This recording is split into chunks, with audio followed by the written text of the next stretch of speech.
Assalamu alaikum. So today the topic we are going to do is diuretics.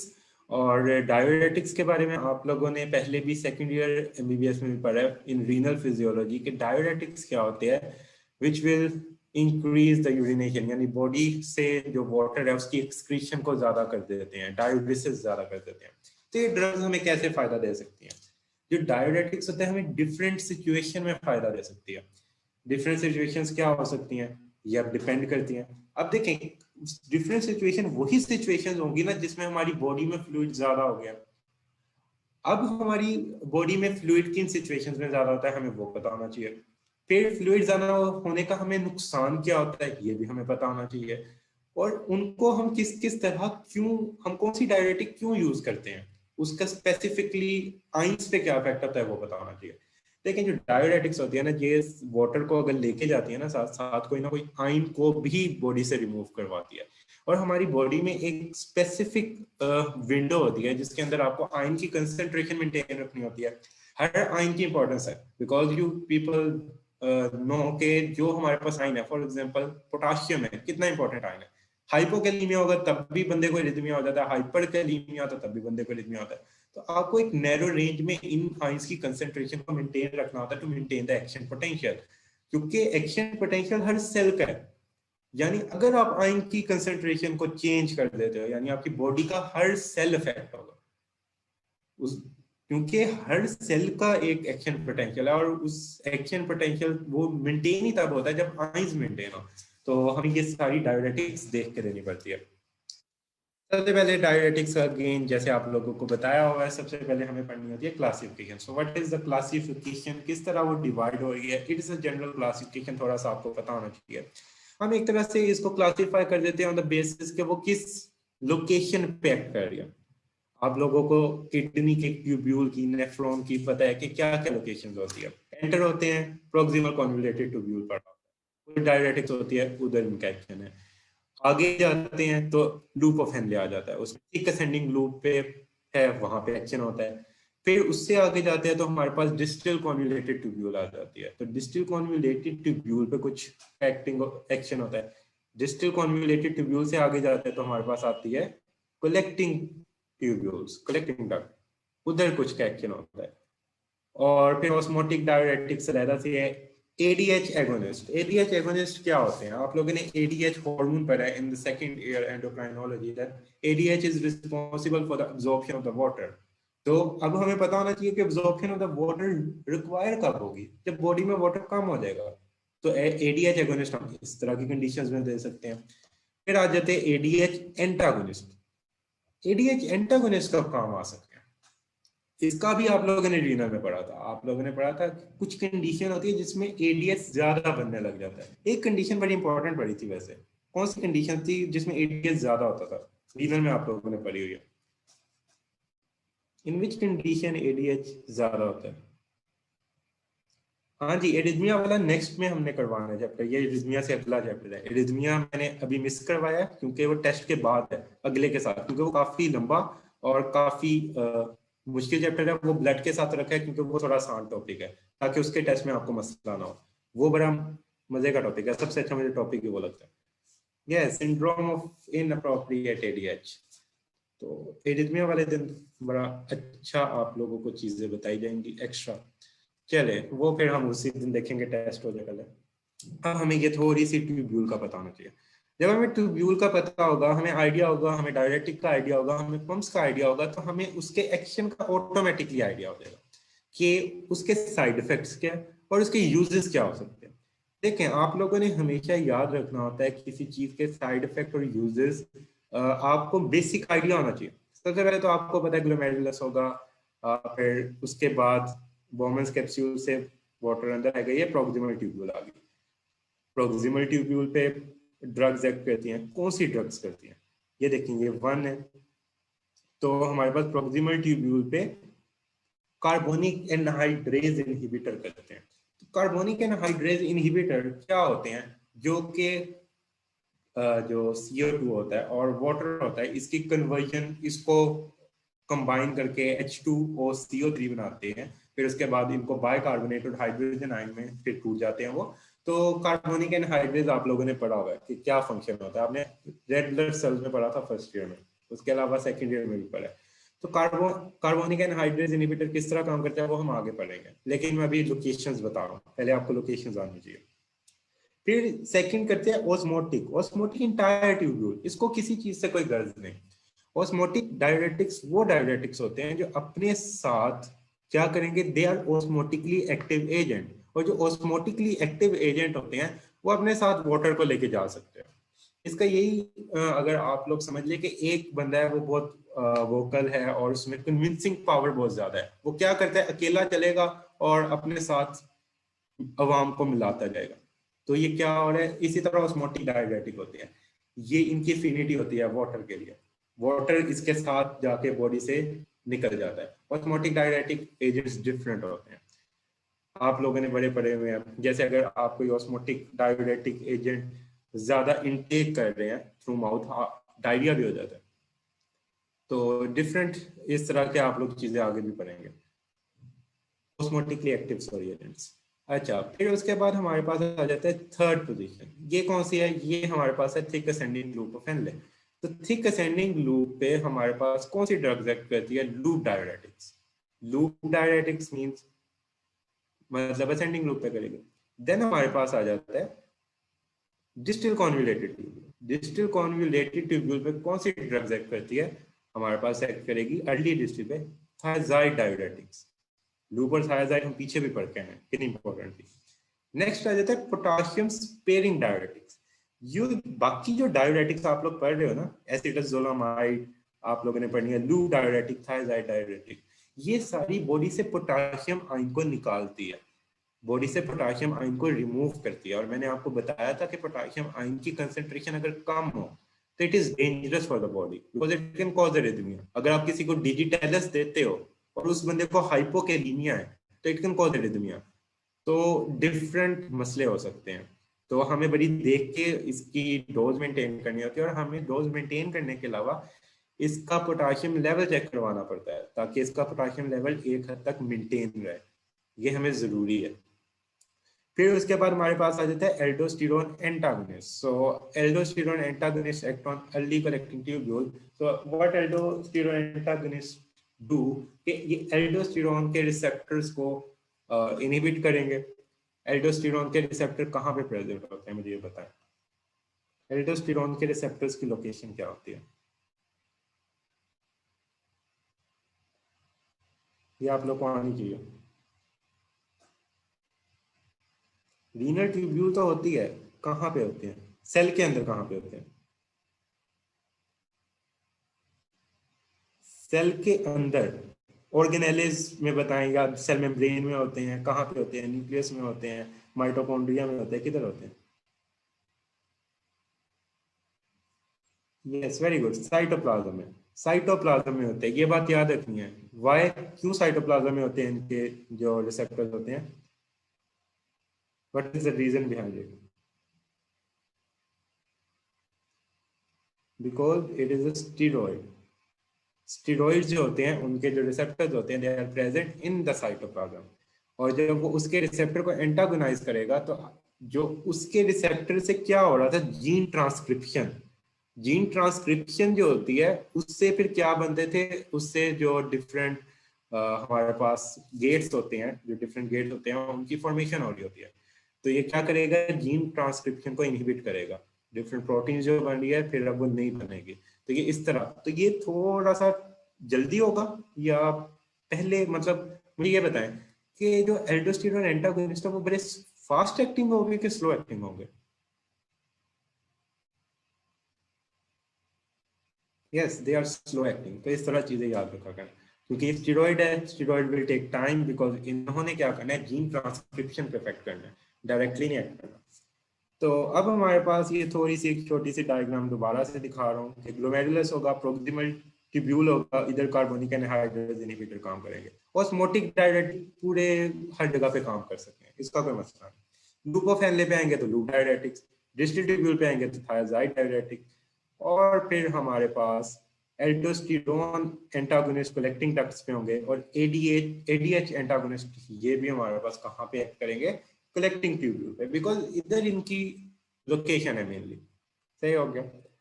तो ये आप लोग को जनरल सा ओवरव्यू होना था। अब मैं आपको ना थोड़ा सा ये बताता हूँ what is hypokalaemia and alkalosis. अब जो हमारे पास डायूरेटिक्स होते हैं, मुझे बताएं, आप लोग बताएं, अगर हमारे पास कोई डायूरेटिक है, वो सोडियम की एक्सक्रीशन को ज्यादा करवा रहा है, मतलब सोडियम को वो एब्जॉर्ब नहीं होने दे रहा स्टार्ट में, यानी सोडियम ने हर जगह से गुजरना है। फॉर एग्जांपल लेट्स सपोज सबसे ज्यादा सोडियम की एब्जॉर्प्शन होती है प्रोक्सिमल कॉन्वोल्यूटेड ट्यूब्यूल में। सोडियम की एब्जॉर्प्शन को कोई डायूरेटिक रोक रहा है, इसका पोटाशियम पे क्या इफेक्ट आएगा, कोई आएगा कि नहीं आएगा, पहले तो मुझे ये बताएं। इज देयर एनी इफेक्ट जो कि सोडियम का पोटाशियम पे आएगा?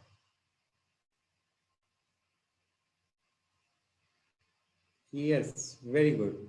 सोडियम का पोटाशियम पे ये इफेक्ट आएगा कि पोटाशियम की एक्सक्रीशन ज्यादा हो जाएगी। तो जो भी डायूरेटिक सोडियम को कोई मसला कर रहे हैं, दे विल कॉज हाइपोकैलीमिया। सही हो गया। ये पॉइंट याद रखना, hypokalemia not hyperkalemia, because it will increase the excretion. वो किस तरह करते हैं वो हम देखते हैं फिर, वो आगे मैं दिखाऊंगा, अगली डायग्राम में मैं दिखाऊंगा। देखिए, diuretic that block the sodium reabsorption at the segment above the collecting duct. Collecting duct से पहले पहले जो जो डायरेटिक सोडियम की एब्जॉर्प्शन को रोक रहे हैं, वो क्या करेंगे, पोटाशियम की एक्सक्रीशन को ज्यादा करेंगे और हाइपोकैलीमिया करवाएंगे। अब इसमें आपको थोड़ी सी ना एक डायग्राम भी दिखा देता हूँ। डायग्राम देखें, हमारे पास कलेक्टिंग डक्ट में ना इधर चैनल होते हैं, ई नेट नाम से भी होता है। इधर जो सोडियम जब कलेक्टिंग डक्ट में एब्जॉर्ब होता है ना, जैसे एल्डोस्टेरोन का आप लोगों ने फंक्शन पढ़ा है, अगर हमारे पास कलेक्टिंग डक्ट में ज्यादा सोडियम जाता है तो उधर के जो चैनल्स होते हैं वो पोटाशियम की एक्सक्रीशन को ज्यादा कर देते हैं। सही हो गया। अगर हमारे पास सोडियम कलेक्टिंग डक्ट में यानी कलेक्टिंग ट्यूब्यूल में ज्यादा जाएगा, एज अ रिजल्ट हमारे पास पोटाशियम की एक्सक्रीशन ज्यादा हो जाएगी और सोडियम एब्जॉर्ब हो जाएगा। ये बात याद रखनी है, कलेक्टिंग डक्ट में ये सब कुछ होता है। यानी कलेक्टिंग डक्ट से अगर पहले कोई ऐसी डायूरेटिक है जो सोडियम की एक्सक्रीशन को एनहेंस कर रही है, तो it will cause potassium loss, वो पोटाशियम का लॉस करवाएगी। ये पॉइंट याद रखना है। आगे हम चैनल्स भी देखेंगे, जो हमारे पास चैनल्स होने हैं वो हम पंप्स देखेंगे आगे। अभी पहले आप लोगों ने ये चीजें याद रखें, पहले बस इतना याद रखें, अभी ज्यादा कंफ्यूज होने की जरूरत नहीं।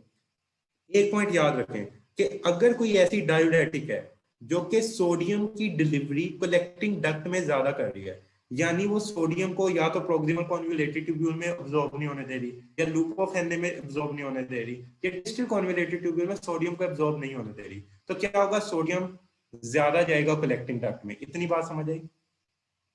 अगर सोडियम एब्जॉर्ब नहीं हो रहा तो वो कलेक्टिंग डक्ट में ज्यादा जाएगा।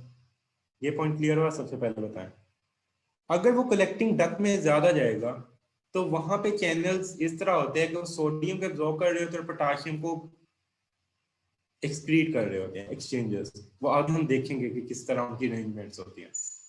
तो वो पोटाशियम की एक्सक्रीशन को ज्यादा करेंगे, तो बॉडी में क्या होगा, हाइपोकैलीमिया। तो ये पॉइंट सबसे पहले याद रखना है। ये पॉइंट क्लियर हो गया? ये पॉइंट बस याद रखना है हमेशा। फिर उसके बाद अब हम देखते हैं एक और पॉइंट। अब बॉडी से बाइकार्बोनेट की एक्सक्रीशन होती है, तो एसिडोसिस होगा कि अल्कलोसिस होगा? if your body start to excrete bicarbonate ion, then what will happen, acidosis or alkalosis? So acidosis होगा। अगर आपकी बॉडी हाइड्रोजन आयन निकाल ले तो क्या होगा? अगर बॉडी से हाइड्रोजन आयन बाहर निकलेगा फिर क्या होगा? फिर हमारे पास अल्कलोसिस होगा। और अगर हमारी बॉडी से क्लोराइड आयन भी ज्यादा बाहर निकले फिर क्या होगा? अगर क्लोराइड आयन भी बॉडी से बाहर निकले तो फिर हमारे पास एल्कलोसिस ही होता है। ये बात याद रखनी है, हाइड्रोजन और क्लोराइड पर। अब हम वन बाय वन सारी ट्यूब्यूल्स देखेंगे, वन बाय वन उधर ड्रग के एक्शन देखेंगे, वन बाय वन उसका फंक्शन फिर उससे ड्राइव करेंगे। वन बाय वन सारी चीजें सारी आपकी क्लियर होगी। अभी मैंने आपको ओवरव्यू दे दिया, अब इधर से हमने स्टार्ट करना है। सो फर्स्ट वन इज हम देखेंगे कार्बोनिक एनहाइड्रेज इनहिबिटर्स जो कि प्रॉक्सिमल कॉन्वोल्यूलेटेड ट्यूब्यूल पे एक्ट करते हैं, which is the first part. First part पे क्या होता है? फर्स्ट पार्ट पे हमारे पास क्या आ रहा है? सोडियम आ रहा है, बाइकार्बोनेट आ रहा है। अब सोडियम और बाइकार्बोनेट ने होना होता है एब्जॉर्ब। बाइकार्बोनेट किस तरह एब्जॉर्ब होता है? जो ये कॉन्वोल्यूलेटेड ट्यूब्यूल है ना, ये अंदर से हमें हाइड्रोजन देता है बाहर। हाइड्रोजन बाइकार्बोनेट के साथ मिलता है और बनाता है H2CO3।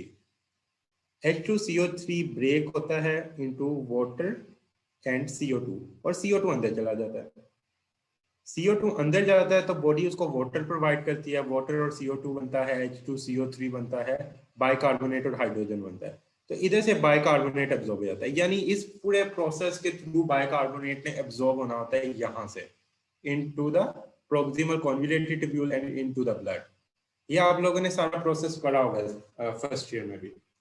तो एसिटाजोलामाइड का ये फंक्शन होता है, उसने क्या करना है कि उसने इस जो कार्बोनिक एनहाइड्रेज इनहिबिटर है इसको इनहिबिट कर देना है, इसकी फंक्शनिंग को रोक देना है। एज अ रिजल्ट क्या होगा? एज अ रिजल्ट हमारे पास ये नहीं बनेगा। हमारे पास अगर ये नहीं बनता तो ये एब्जॉर्ब नहीं होगा। तो यहाँ पे जो बाइकार्बोनेट है उसकी एक्सक्रीशन बॉडी से ज्यादा हो जाएगी। सही हो गया? तो बाइकार्बोनेट की एब्जॉर्प्शन नहीं होगी जब हम देंगे कार्बोनिक एनहाइड्रेज इनहिबिटर। तो बाइकार्बोनेट की अगर हमारे पास एक्सक्रीशन ज्यादा होगी तो यूरिन की नेचर क्या हो जाएगी? अगर बाइकार्बोनेट की एक्सक्रीशन ज्यादा हो रही है बॉडी से तो यूरिन की नेचर क्या होगी? Your urine become alkaline. So alkaline urine का क्या नुकसान होता है? अल्कलाइन यूरिन का क्या नुकसान हो सकता है? अल्कलाइन यूरिन के फायदे भी हो सकते हैं, इसके हम नुकसान भी कर सकते हैं। फायदे आप लोग पढ़ते हो जनरल फार्मा में, नुकसान इसका क्या? ये एक तो अल्कलाइन यूरिन से बॉडी के अंदर एसिडोसिस हो गया, और ये जो अल्कलाइन यूरिन होता है ये समटाइम्स स्टोन भी बना देता है, किडनी स्टोन्स भी बन जाते हैं। यस, तो ये सारी चीजें हमारे पास होगी अल्कलाइन यूरिन। अल्कलाइन यूरिन का हम कुछ ना कुछ फायदा भी ले सकते हैं, वो आइन ट्रैपिंग की बात है, वो मैं आप लोग को बताऊंगा, वो जनरल फार्मा से रिलेटेड है। सबसे पहले आप लोग ने याद रखना कि यूरिन अल्कलाइन। अब जो अल्कलाइन यूरिन होता है ना, इसके अंदर जो एसिडिक ड्रग्स होती हैं वो आयोनाइज्ड होती है। कुछ ड्रग्स जो होती है ना, हमारे पास ड्रग्स की नेचर कैसी होती है? कुछ वीक एसिड्स होती हैं, कुछ वीक बेसिस होती हैं जो ड्रग्स होती है। कुछ वीक एसिड्स होती हैं, कुछ वीक बेसिस होती हैं। अगर हमने कोई ड्रग को बॉडी से बाहर निकालना है तो हमें उसको आयोनाइज करना पड़ेगा कि हमें न्यूट्रलाइज करना पड़ेगा? ये मुझे बताएं। एक हमारे पास ड्रग है, ड्रग ने कहाँ से एक्सक्रीट होना है? मोस्टली यूरिन से भी हो रही होती है एक्सक्रीट। तो अगर हमारे पास कोई ड्रग है तो हमें क्या करना पड़ेगा? हमें उस ड्रग को आयोनाइज करना पड़ेगा। अगर आयोनाइज हो जाएगी वो ड्रग तो क्या होगा? What will happen if the drug get ionize? वो एब्जॉर्ब नहीं होगी, वो वाटर सोल्यूबल हो जाएगी। तो वाटर सोल्यूबल होगी तो उसमें एब्जॉर्ब नहीं होना। तो अगर हम यूरिन को एल्कलाइन करते हैं ना, तो जो वीक एसिड ड्रग्स होती हैं, वीक एसिड ड्रग्स, ये आयोनाइज हो जाती है। और जब ये आयोनाइज हो जाती है तो इसकी इसकी बॉडी से एक्सक्रीशन ज्यादा हो जाती है। ये पॉइंट याद रखना। जो एल्कलाइन नेचर में वीक एसिड है वो आयोनाइज हो जाते हैं। और इस तरह की कौन सी ड्रग होती है? एस्प्रिन। इस साल का प्रॉफ का क्वेश्चन, उन्होंने पूछा हुआ था कि एक बंदे को एस्प्रिन दे दिया तो उसकी एक्सक्रीशन अगर बॉडी से ज्यादा करनी है तो कैसे करेंगे? तो यू विल टेल एल्कलाइन, जो अल्कलाइन है उस यूरिन को कर देंगे। फिर आप ड्रग बता सकते हो, एसिटाजोलामाइड दे सकते हैं क्योंकि वो अल्कलाइन करेगी यूरिन को। When it will turn the urine into alkaline nature तो क्या होगा? एसिडिक जो ड्रग है वो आयोनाइज हो जाएगी और फिर वो हमारी बॉडी से बाहर निकल जाएगी। तो याद रखना है, कोई भी ड्रग को बॉडी से बाहर निकालना है तो उसके ऑपोजिट काम करना है। लाइक अगर ड्रग एसिडिक है तो यूरिन बेसिक करना है, अगर ड्रग बेसिक है तो यूरिन एसिडिक करना है। अगर दोनों एसिडिक हो जाए चीजें, ड्रग भी एसिडिक यूरिन भी एसिडिक, तो ये क्या हो जाएगी? ये सोल्यूबल ड्रग हो जाएगी, लिपिड सोल्युबिलिटी आ जाएगी, आयोनाइज नहीं होगी, न्यूट्रल हो जाएगी। ये पॉइंट याद रखना है, इस तरह याद रहेगा आपको। अब हमारे पास क्या हुआ, यूरिन अल्कलाइन हो गया, एक चीज हमें पता लगी, बाइकार्बोनेट की बॉडी से सिक्रीशन ज्यादा होगी, बाइकार्बोनेट की सिक्रीशन बॉडी से ज्यादा हुई तो बॉडी में एसिडोसिस हो जाएगा। ये कुछ पॉइंट्स आप लोगों को सीधे सीधे इधर से पता लग गए। अब देखिए जो सोडियम है ना, अब सोडियम की एब्जॉर्प्शन होनी थी, ये भी इसमें भी डिसरप्ट हुई। जब सोडियम की एब्जॉर्प्शन डिसरप्ट हुई तो सोडियम गया यहाँ से कलेक्टिंग ट्यूब्यूल में, और कलेक्टिंग ट्यूब्यूल में जब सोडियम एब्जॉर्ब हुआ तो पोटाशियम एक्सक्रीट हुआ, तो क्या होगा, हाइपोकैलीमिया।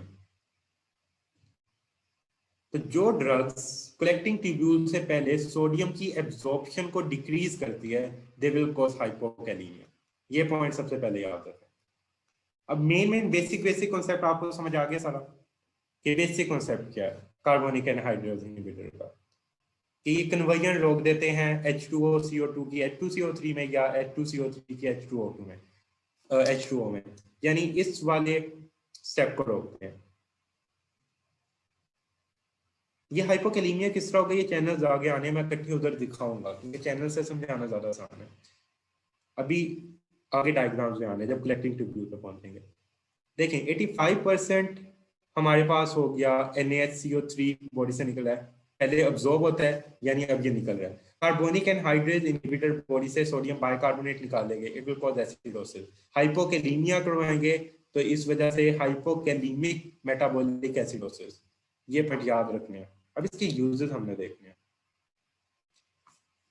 अब हमारे पास इसके यूजेस एसिटाजोलामाइड, डोरजोलामाइड, ये इसके नाम है। कार्बोनिक एनहाइड्रेज इनहिबिटर किस तरह काम करवाती है, ये हाइड्रोजन आयन की formation inside the proximal convoluted tubule कम करवाएंगी, सोडियम हाइड्रोजन एंटीपोड की फंक्शनिंग कम होगी, जो पीछे हम पढ़ के आए हैं। देखें ये हमारे पास था, हाइड्रोजन आयन जब कम प्रोड्यूस हुआ तो ये वाले की फंक्शनिंग क्या हुई, ये कम होगी। जब इसकी फंक्शनिंग कम हो जाएगी तो हाइड्रोजन बॉडी से बाहर नहीं, इधर बाहर नहीं जा रहा, सोडियम अब्सॉर्ब नहीं हो रहा, सोडियम का लेवल ज्यादा, बाइकार्बोनेट का लेवल ज्यादा।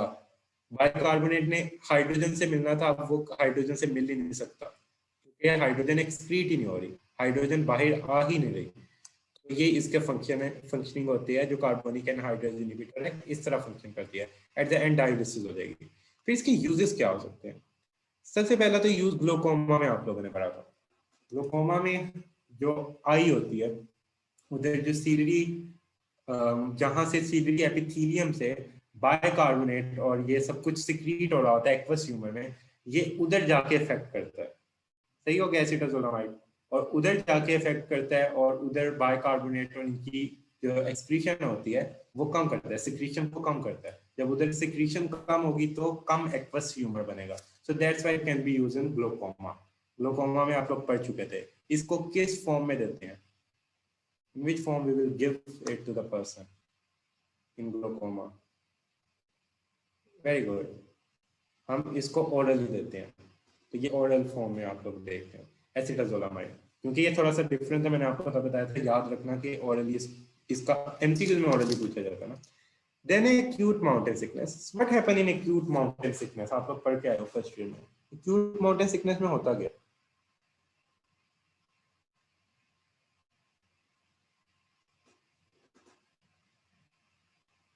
अच्छा एक्यूट माउंटेन सिकनेस में एसिडोसिस होता है कि एल्कलोसिस होता है।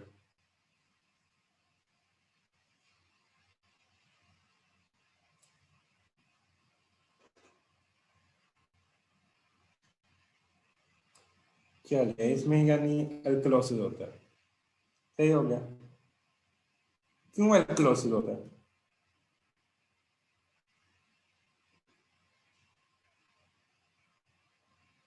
एल्कलोसिस होता क्यों है, हाइपर वेंटिलेशन। Very good. जब CO2 लेवल इंक्रीज हो जाता है, CO2 का लेवल इंक्रीज होता है तो हाइपर वेंटिलेशन होगी ऑब्वियसली, और हाइपर वेंटिलेशन होगी तो CO2 एसिडोसिस करवा रहा होता है, तो अगर वो हाइपर वेंटिलेट होगा तो एल्कलोसिस हो जाएगा। एसिटाजोलामाइड क्या कर सकता है, एसिडोसिस को, जो एल्कलोसिस हुआ है उसको खत्म कर सकता है।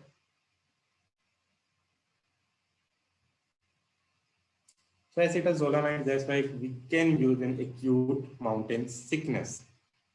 सही हो गया। ये क्या करवाता है? चले, ये हमें पता है, ये बॉडी से एक्सक्रीट करवा देता है, एक तो इसका ये भी काम है। या ये अगर हम पहले दे देते हैं ना, तो ये पहले क्या करवाएगा, पहले खुद ब खुद एसिडोसिस करवा रहा है। तो एसिडोसिस करवाएगा, जो ऊपर जैसे जैसे कोई पर्सन जाता रहता है तो हाइपर वेंटिलेट वो ऑटोमेटिकली करेगा, क्योंकि जब उसकी बॉडी में एसिडोसिस होगा, फॉर एग्जांपल अगर हम पहले दे देते हैं किसी पर्सन को भी एसिटाजोलामाइड पहले दे देते हैं, ऑब्वियसली उसको एसिडोसिस होगा। जब उसको एसिडोसिस होगा तो वो ऑटोमेटिकली हाइपर वेंटिलेट करेगा। तो हाइपर वेंटिलेशन उसको रिक्वायर होती है माउंटेन वाली जगह पे। तो इस तरह भी वो एक्यूट माउंटेन सिकनेस से बच सकता है। ये पॉइंट क्लियर हुआ कि एक बंदा है वो पहाड़ों पे जा रहा है, आप उसको एसिटाजोलामाइड दे दो, वो क्या करेगी, वो उसकी बॉडी में एसिडोसिस खुद ब खुद पहले ही कर दे। अगर बॉडी में उसकी एसिडोसिस हो जाता है पहले, यानी ड्रग कर देती है, तो वो हाइपर वेंटिलेट करेगा कि नहीं? तो वो हाइपर वेंटिलेट करेगा कि नहीं? अगर हम उसकी बॉडी में पहली एसिडोसिस करवा देते हैं तो वो हाइपर वेंटिलेट करेगा। तो एक्यूट माउंटेन सिकनेस में हमें क्या है, ऑक्सीजन की सप्लाई नहीं मिल रही, हाइपोक्सी है। तो अगर वो हाइपर वेंटिलेट हम उसको पहले ही करवा दें तो उसको ऑक्सीजन की सप्लाई प्रॉपर मिल जाएगी, उसको एक्यूट माउंटेन सिकनेस होगी कि नहीं?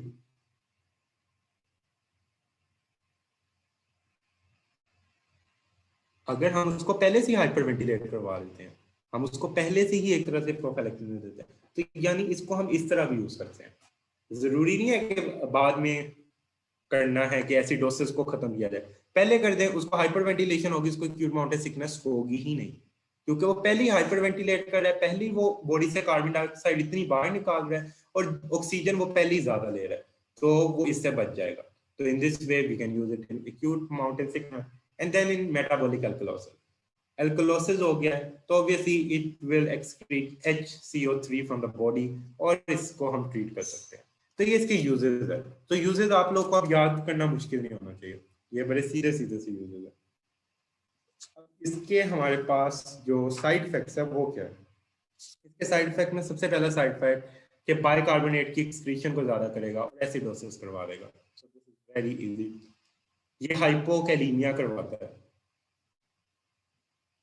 हाइपोकैलीमिया की रीजन आप लोगों को मैंने बता दी, हाइपोकैलीमिया करवाता है। उसके अलावा हाइपरकोलोरीमिया भी करवाता है।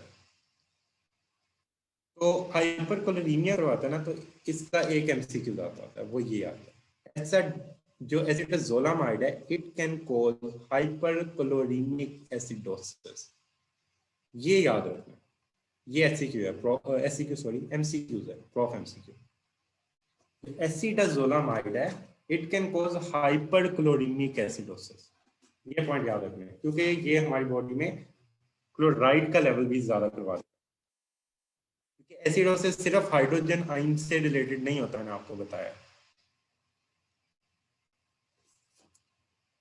ये पॉइंट क्लियर हुआ? एसिड हाइपरक्लोरीमिक एसिडोसिस करवाता है एसिटाजोलामाइड, ये पॉइंट याद रखना है, ये एमसीक्यूज क्वेश्चन है। Next important MCQs question, paresthesia, very important. पूछते हैं कौन सा डायोरेटिक न्यूरोलॉजिकल इफेक्ट लाता है, न्यूरोलॉजिकली इफेक्ट कर सकता है। देखें, अब जो हमें हाइपर वेंटिलेशन करवानी है, किसी को एक्यूट माउंटेन सिकनेस में देना है, तो obviously it can cross the barrier of the brain, यानी वहां पे जा सकता है, उधर जाके ये सब कुछ सही करेगा। ये पैरेस्थीसिया करवाता है, ये पॉइंट याद रखें अपनी, जब आप लोग मिनी गाइडन भी पढ़ेंगे तो उन्होंने वर्ड्स यूज किए होंगे, न्यूरोलॉजिकल डेफिसिट एक्सेट्रा। जो न्यूरोलॉजिकल प्रॉब्लम्स है एसिटाजोलामाइड करवा सकता है। ये प्रोफ का एमसीक्यूज क्वेश्चन है, लिख लें, it is the MCQs question of the prof.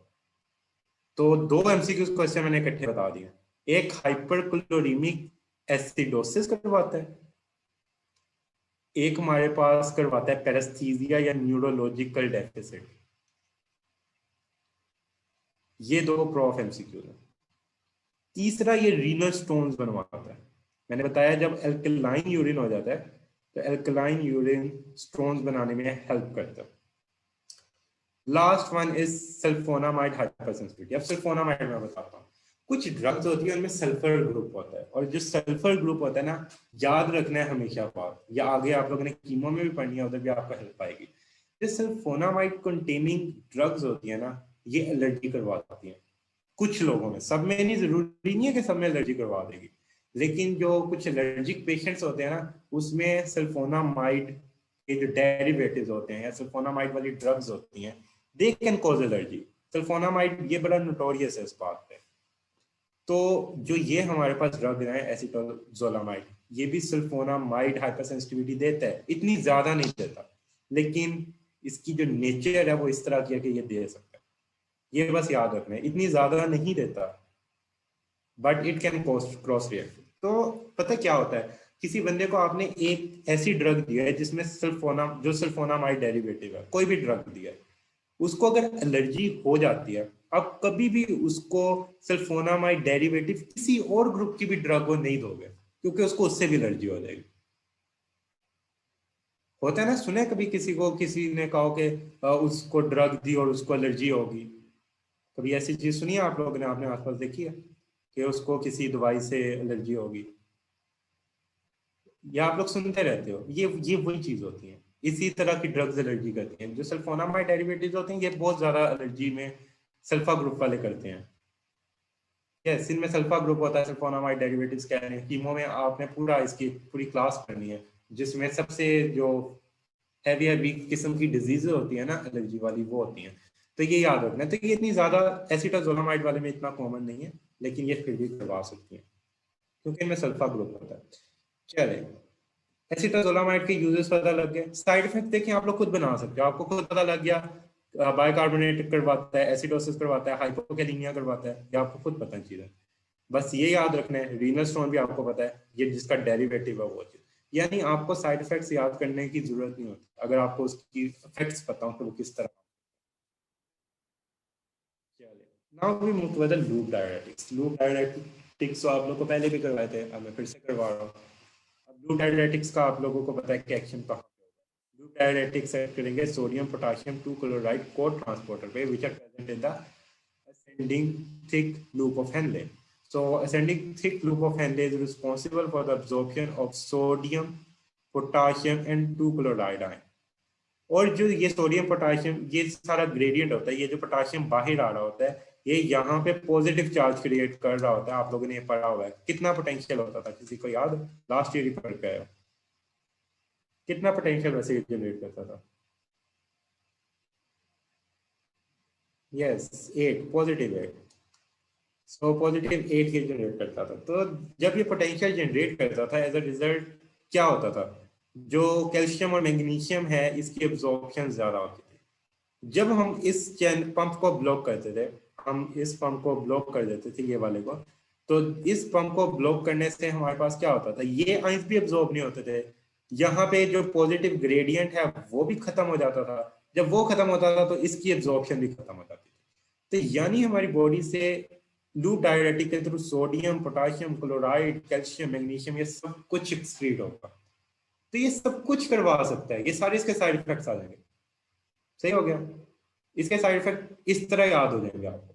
अभी इसके साइड इफेक्ट हम वन बाय वन करेंगे, ये सारे आइंस आप लोग को याद होंगे। अब देखिए, कैल्शियम को भी बॉडी से एक्सक्रीट करवा रहा है, तो ये किस कंडीशन में हम यूज कर सकते हैं? अगर ये कैल्शियम को बॉडी से करवा रहा है,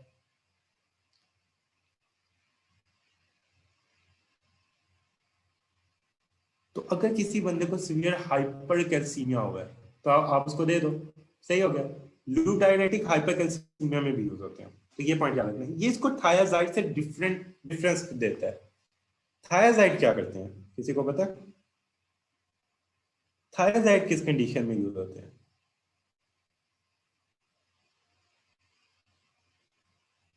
किसी को पता हो? हाइपोकैलेमिया को छोड़ें, कोई एक कंडीशन बताएं मुझे। हाइपोकैलेमिया में तो हो जाएंगे, लेकिन उस कंडीशन में क्या हो रहा है? नो, ऑस्टियोपोरोसिस नहीं।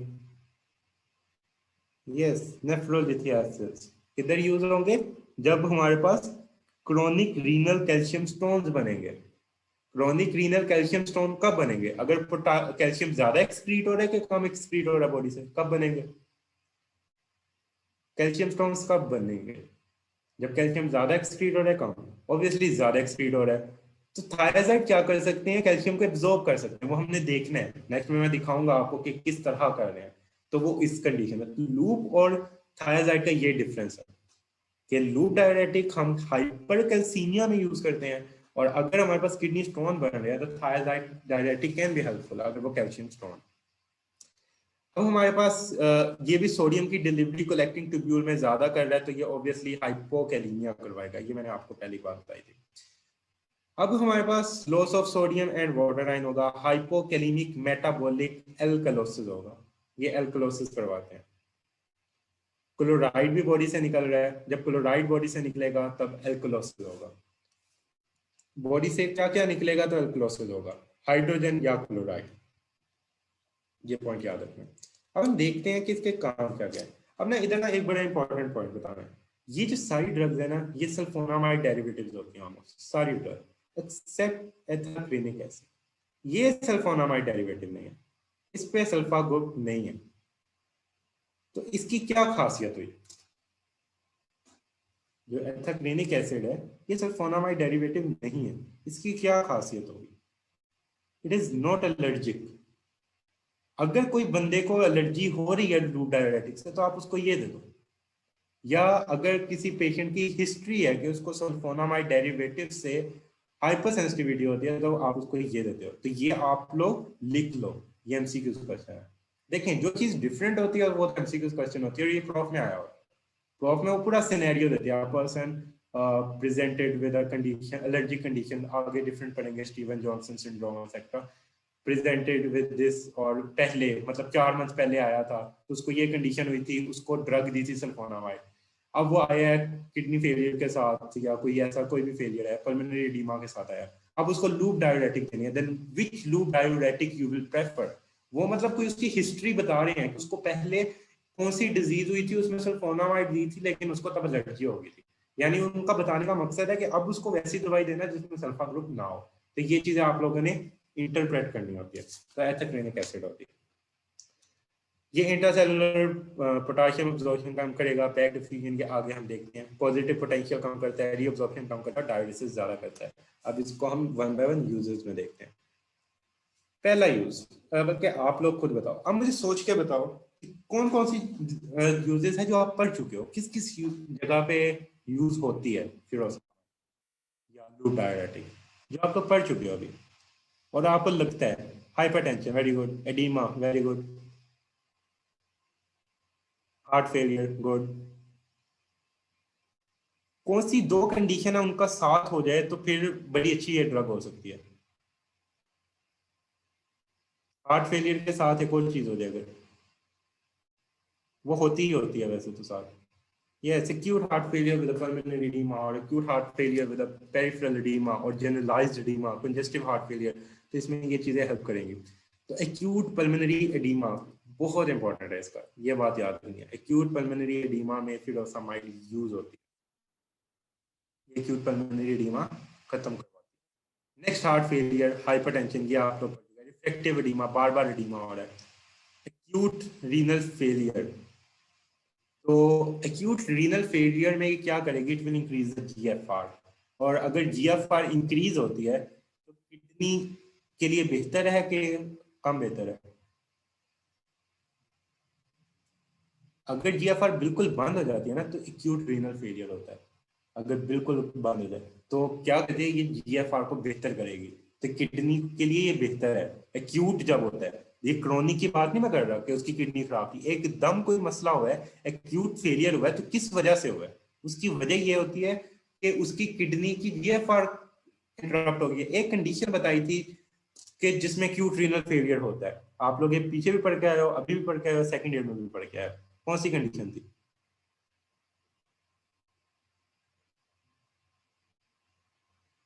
यस, रीनल आर्टरी स्टेनोसिस में क्या होता था, कब होने के सबसे ज्यादा चांसेस होते थे? रीनल आर्टरी स्टेनोसिस मान लिया, इसके साथ एक और चीज भी ऐड करें, कौन सी ड्रग उसको दे देते थे?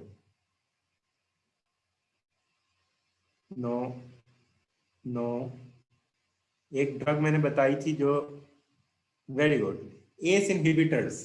एस इनहिबिटर या आर्ब्स आप लोगों ने नहीं देने होते थे। अगर किसी बंदे को पल्मोनरी कह दिया सॉरी, किसी बंदे को रीनल आर्टरी का स्टेनोसिस हो गया, मैंने इसकी रीजन उस दिन एक बताई थी, दूसरी रीजन मैंने ग्रुप में फॉरवर्ड की थी, सबने सुनने की आई होप जहमत शायद ना की हो, मैं फिर से बता देता हूँ। ये समझे, ये वाली जो है ये एफरेंट आर्टरियोल है, ये इफरेंट आर्टरियोल है। लेट्स सपोज ये हुआ है स्टेनोसिस। स्टेनोसिस से क्या होगा, ब्लड सप्लाई कम आ रही है, तो ये क्या होता है, जीएफआर कम है। इफ एफरेंट से ये हो गया। अब जो इफरेंट है, अगर इफरेंट को स्ट्रिक्ट कर जाएगी, तो इफरेंट को स्ट्रिक्ट करती है तो जीएफआर इंक्रीज करता है कि डिक्रीज करता है, बताएं। अगर इफरेंट हो जाए तो क्या होता है, इफरेंट की बात कर रहा हूं, इंक्रीज करेगा कि decrease? Very good, it will increase. तो नॉर्मली क्या होता है, अगर पीछे से ब्लड कम आ रहा है तो इफरेंट कंस्ट्रिक्ट करेगी कि नहीं करेगी? अगर पीछे से ब्लड कम आ रहा है तो इफरेंट अपनी जीएफआर मेंटेन करेगी कि नहीं? अगर पीछे से ब्लड ही कम आ रहा है तब वो क्या करेगी? तब वो करेगी, तब उसने अपना बायोफिजिक रिस्पॉन्स नहीं देखना, तब उसको करना पड़ेगा क्योंकि जीएफआर कम है, उसको जीएफआर मेंटेन करना है, वो जीएफआर मेंटेन करेगी। आपने अब उसको दे दी एस इनहिबिटर। अच्छा जीएफ, अब ये कंस्ट्रिक्ट की किसकी मदद से थी? कंस्ट्रिक्ट कर तो गई थी लेकिन किसकी मदद से की थी? एंजियोटेंसिन की, एंजियोटेंसिन 2 की मदद से इसने किया था कंस्ट्रिक्ट। सही हो गया। आप लोगों ने पढ़ा हुआ एंजियोटेंसिन 2 का मेनली इफेक्ट होता है। अगर हम एंजियोटेंसिन की सप्लाई को खत्म कर दे बाय गिविंग एस इनहिबिटर और आर्ब्स, तो क्या होगा, वेजोडाइलेशन होगी कि नहीं? इफरेंट की, इफरेंट की वेजोडाइलेशन हो जाएगी अगर हम एस और आर्ब्स दे दें। अगर इसकी वेजोडाइलेशन होगी तो जीएफआर ड्रास्टिकली ड्रॉप होगी कि नहीं? जीएफआर ड्रास्टिकली ड्रॉप हो जाएगी। अब ये दो चीजें हो रही हैं, ब्लड भी कम आ रहा है और हमारे पास आगे जो है इफरेंट कंस्ट्रिक्ट भी नहीं है। Drastically GFR decrease, acute renal failure. तो एक्यूट रीनल फेलियर ऐसे होता है। तो इस वजह से कोई हाइपरटेंशन का 20-30 साल का कोई बंदा आ जाता है तो आपको देखना है पहले कि उसको एक्यूट रीनल फेलियर, उसको स्टेनोसिस तो नहीं है। देन आ जाता है कोई hypercalcaemic state. Hypercalcaemic state में मैंने आपको बताया कैल्शियम अगर ज्यादा है तो you can use loop diuretic. Now we are going to see the side effects, very important. Sulfonamide hypersensitivity, ये है allergies to the sulfonamide containing drugs. ये डिफरेंट ड्रग्स है जो कि एलर्जिक एलर्जिक होती है। यानी अगर इसमें से एक ड्रग से एलर्जी है ना, तो आपने उसको दूसरी ड्रग नहीं दे देनी अगर वो सल्फोनामाइड डेरिवेटिव, यानी कार्बोनिक एनहाइड्रेज इनहिबिटर्स है। अब देखें ये ड्रग्स अगर आपको आती है, एक साइड इफेक्ट आप सबको आता है, यानी अगर ये ड्रग का कभी साइड इफेक्ट लिखने को आया आपने एलर्जी लिख देना। अब फर्क कहाँ पे आता है? फर्क ये आता है कि आपको उसकी एक्सेप्शन अगर पता होगी ना, आप एक्सेप्शन को अगर लिखेंगे अच्छे से तो ऑब्वियसली टीचर पे अच्छा इम्पैक्ट डालेगा कि एथाक्रिनिक एसिड आपने लिखा है, इट इज एन एक्सेप्शन। बाकी लोग डायरेटिक ही है। फिर थायाजाइड डायरेटिक, सल्फा एंटीबायोटिक्स आप लोग ने पढ़नी है, सेल्कोक्सिब अभी आप लोग ब्लड में पढ़ोगे। तो ये वाली ड्रग्स है जो सल्फोनामाइड कंटेनिंग ड्रग्स है, तो याद रखना इनका हाइपर सेंसिटिविटी मसला आ गया। ये हाइपोकैलीमिया करवाती है, पोटेशियम लेवल कम करवाती है, ये सबको क्लियर हो गया क्योंकि उसकी एक्सक्रीशन ज्यादा करवाती है। एल्कलोसिस करवाती है क्योंकि क्लोराइड की भी एक्सक्रीशन ज्यादा करवाती है। उसके अलावा ये हाइपोकैल्सीमिया करवाएगी। कैल्शियम हमने कहा है कि ये बॉडी से एक्सक्रीट करवाती है, it will call hypocalcaemia. It will increase the excretion of the magnesium, hypomagnesaemia. और ये हाइपर यूरिसीमिया करवाती है। हाइपो हाइपो तो कर लिया, हाइपर यूरिसीमिया। इसके अंदर मैकेनिज्म में ये कंसीडर किया जाता है कि जो लूप डायरेटिक्स होते हैं, ये एंटर होते हैं, ये ट्यूब्यूल होते हैं ना, रीनल ट्यूब्यूल, इसकी एक ल्यूमिनल साइड होती है, ये सेल होता है, एक इसकी दूसरी साइड होती है बेसोलेटरल साइड जो कि होती है ब्लड की तरफ। अब जो एंटर होना है, इधर एक पंप लगा होता है, पंप के थ्रू लूप डायरेटिक ने एंटर होना होता है, और थायराइड ने भी, उसी के थ्रू यूरिया ने भी एंटर होना होता है। सही हो गया, उसी के थ्रू यूरिया ने भी एंटर होना होता है। तो अगर हमारे पास यूरिक एसिड, सॉरी, तो अगर वो हमारे पास कंपटीशन आ जाएगा तो क्या होगा, हाइपर यूरिसीमिया हो जाएगा। उसके अलावा लूप डायरेटिक एक तो इस तरह हाइपर यूरिसीमिया करवाएगी कि कंपटीशन आ जाएगा। अब फिरोसामाइड कहेगा पहले मैंने जाना है, सही हो गया। दूसरा कहेगा पहले मैंने जाना है। फिर फिरोसामाइड ऑब्वियसली कुछ ना कुछ हद तक जीतेगा भी। तो क्या करते हैं, तो बॉडी में हाइपरयूरिसीमिया हो गया। दूसरी चीज क्या होती है, जब बॉडी के अंदर से फ्लूइड बाहर जाता है, बॉडी के अंदर से फ्लूइड बाहर निकलता है, तो ब्लड कंसंट्रेटेड हो जाएगा कि डाइल्यूट हो जाएगा?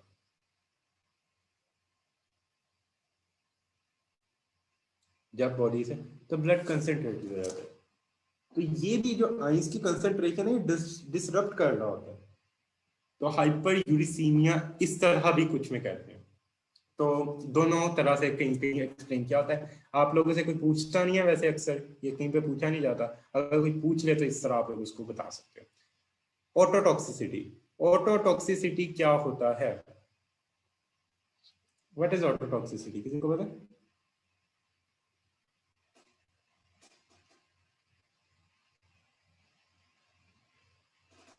ईयर पे इफेक्ट होता है। Very good, yes, autotoxicity year पे इफेक्ट होता है। ये हमारे पास मेनली जो ऑडिटरी नर्व्स और जो कोक्लिया है उधर इफेक्ट होता है ईयर पे।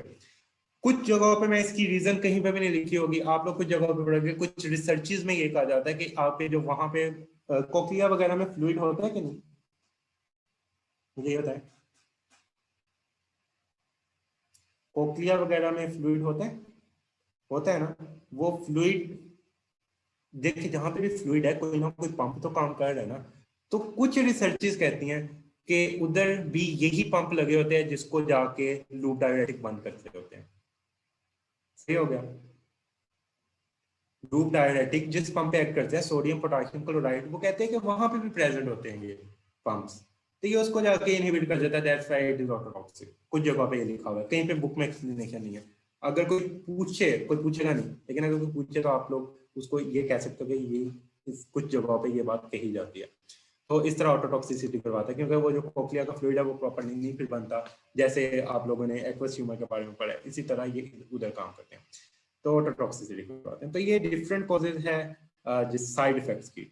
ऑटोटॉक्सिसिटी का एक बहुत इंपॉर्टेंट बात याद रखनी है, कोई और ऐसी ड्रग जो कि ऑटोटॉक्सिसिटी करवाती है उसके साथ आपने लूप डायरेक्टिक नहीं देनी, और वो होती है अमाइनोग्लाइकोसाइड। या आप लोगों ने पढ़नी है कीमो में, अमाइनोग्लाइकोसाइड्स और वेंकोमाइसिन भी जो होती हैं, ये ऑटोटॉक्सिक होती हैं। जो दो ऑटोटॉक्सिक ड्रग दे देंगे तो क्या होगा, साइनर्जिस्टिक इफेक्ट। अमाइनोग्लाइकोसाइड तो बहुत इंपॉर्टेंट है, वेंकोमाइसिन भी करवाती है।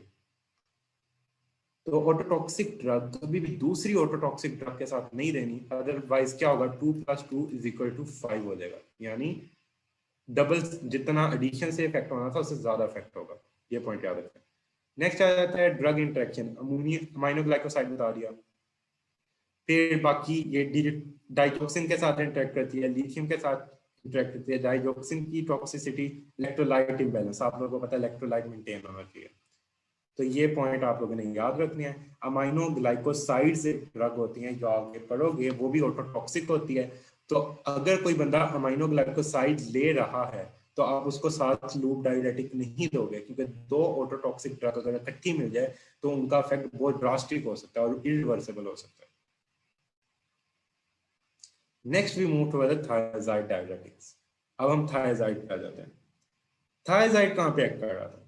डिस्टल कॉन्जुगेटेड ट्यूब्यूल, ये सारी चीजें आप लोग पढ़ के आए हुए हो पहले भी। जबकि थायराइड सोडियम क्लोराइड चैनल पे एक्ट करता है, को ट्रांसपोर्टर जो होता है कॉन्जुगेटेड ट्यूब्यूल पे, डिस्टल कॉन्जुगेटेड। अब सोडियम की कलेक्टिंग डक्ट में ज्यादा हुई तो ये क्या करवाएगा, मैंने बताया था अगर सोडियम कलेक्टिंग डक्ट में जाएगा तो पोटाशियम लॉस ज्यादा होगा। ये पॉइंट आप लोग को याद है। हाइपोकैलेमिया एक तो करवा दिया इसने, सोडियम की एक्सक्रीशन भी करवा रहा है, लॉस ऑफ सोडियम। इसके अलावा क्या क्या करता है वो हमने आगे देख लेना, वो अभी हमें पता लग जाएगा। तो ये जनरल सी इसकी आप लोग को आइडिया होना चाहिए। हाइड्रोक्लोरोथायाजाइड होता है और इंटापामाइड होती है, डिफरेंट ड्रग्स होती हैं, इनके नेम्स आप लोग को वैसे खुद आना चाहिए। मैकेनिज्म आप लोगों ने पढ़ लिया। यूजेस क्या होते हैं, हाइपरटेंशन सब पढ़ के आए हैं, क्रोनिक हार्ट फेलियर सब पढ़ के आए हैं, नेफ्रोलिथियासिस जो कैल्शियम स्टोन्स होते हैं उसमें यूज होता है। दिस इज एमसीक्यू क्वेश्चन, ये प्रूफ में एमसीक्यू होता है। वो पूछते हैं कि नेफ्रोलिथियासिस में कौन सा डायरेटिक यूज होता है, नेफ्रोलिथियासिस में कौन सा यूज होगा, थायाजाइड। ये बात याद रखनी है। And one very important condition, nephrogenic diabetes insipidus. अब इसका मुझे बताएं क्यों डायबिटीज इंसिपिडस में डायूरेटिक, व्हाई? कोई लॉजिक बनती है कि नेफ्रोजेनिक डायबिटीज इंसिपिडस है, बॉडी से पहले ही पानी ज्यादा निकल रहा है और आप साथ डायबिटिक दे रहे हो, उसकी क्या वजह?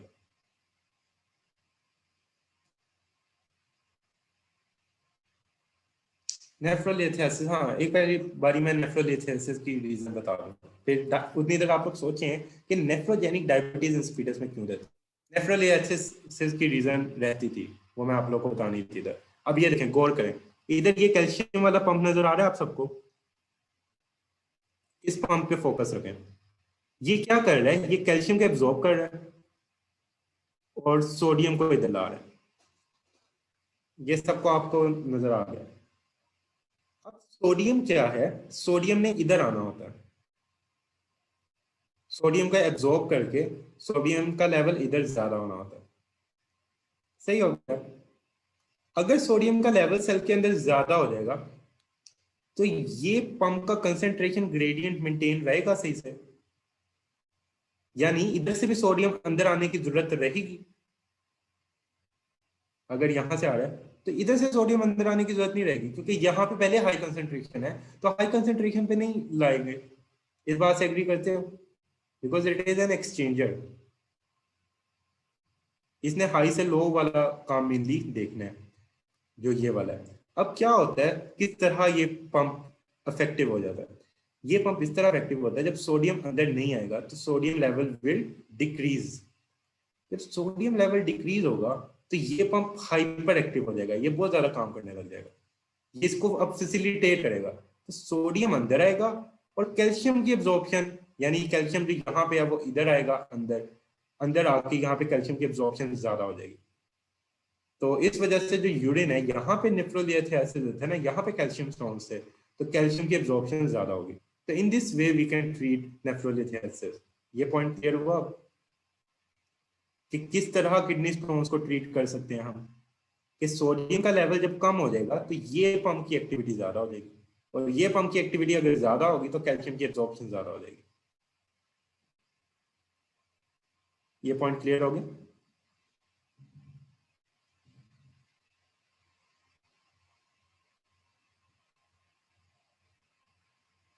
ये डाइजोक्सिन को अभी ना देखें, डाइजोक्सिन इस पंप पे वैसे भी एक्टिंग करता है, डाइजोक्सिन को इससे कोई कंपैरिजन नहीं है। तो वैसे भी सोडियम पोटेशियम एटीपीएस पे करता है, not calcium sodium exchanger. Sodium का लेवल कैसे कम हुआ? सोडियम को थायाजाइड डाययूरेटिक ने अंदर ही नहीं आने दिया, लेवल खुद ही कम हो गया। ये देखें, थायाजाइड डाययूरेटिक ने सोडियम को अंदर आने से ही रोक दिया। देखिए ना, स्टोन क्यों बनेगा? स्टोन इसलिए बनता है अगर कैल्शियम लेवल यहाँ पे ट्यूब्यूल में बहुत ज्यादा हो जाए। स्टोन बनेगा ही तब अगर कैल्शियम लेवल ट्यूब्यूल में बहुत ज्यादा है। अगर हम इस ट्यूब्यूल के अंदर कैल्शियम लेवल को कम कर देंगे तो स्टोन ही नहीं बनेगा।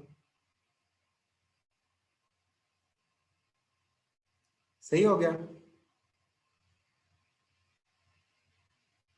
ये पॉइंट सबको क्लियर हो गया पहले? अब ये बात याद रखें कि कैल्शियम लेवल अगर ट्यूब्यूल में ज्यादा होता है, it will cause the formation of, क्या कहते हैं, स्टोन। अब ये स्टोन बनवाएगा। अगर हम कैल्शियम की एब्जॉर्प्शन ज्यादा कर देंगे तो कैल्शियम लेवल जब लो होगा तो स्टोन नहीं बनेगा। तो in this way we can treat the stone. तो ये हमारे पास रीजनिंग होती है इसको देने की। और ये पॉइंट भी याद रखें कि ये जो कैल्शियम पंप है इस पे पैराथाइरॉइड हार्मोन एक्ट करता है। तो पैराथाइरॉइड हार्मोन हाइपोकैल्सीमिया में रिलीज होता है कि हाइपर कैल्सीमिया में रिलीज होता है?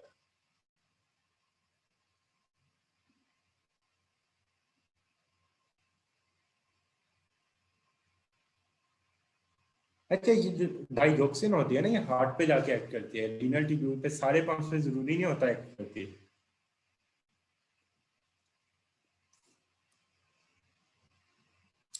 आपकी पूरी बॉडी में ही सोडियम पोटेशियम पंप्स पड़े हुए हैं, लेकिन इसकी मैं सिलेक्टिविटी कंफर्म कर दूंगा, क्योंकि हार्ट पे जाके, मेनली हार्ट पे जाके सोडियम पोटेशियम को अफेक्ट करती है, उसके पंप्स को करती है। बाकी बॉडी पे ऐसे जिसका उतना अफेक्ट नहीं होता, क्योंकि उसकी जो होती है फर्स्ट पास इफेक्ट और ये सारी चीजें देखनी होती है। अदरवाइज मैं कंफर्म कर लूंगा, अदरवाइज रीनल पे उसका ऐसा कोई इफेक्ट नहीं होता डाइजोक्सिन का। अच्छा, फिर आप लोगों ने ये देख लिया, इस पे पैराथायरॉइड हार्मोन एक्ट करता है ये कैल्शियम वाले पे।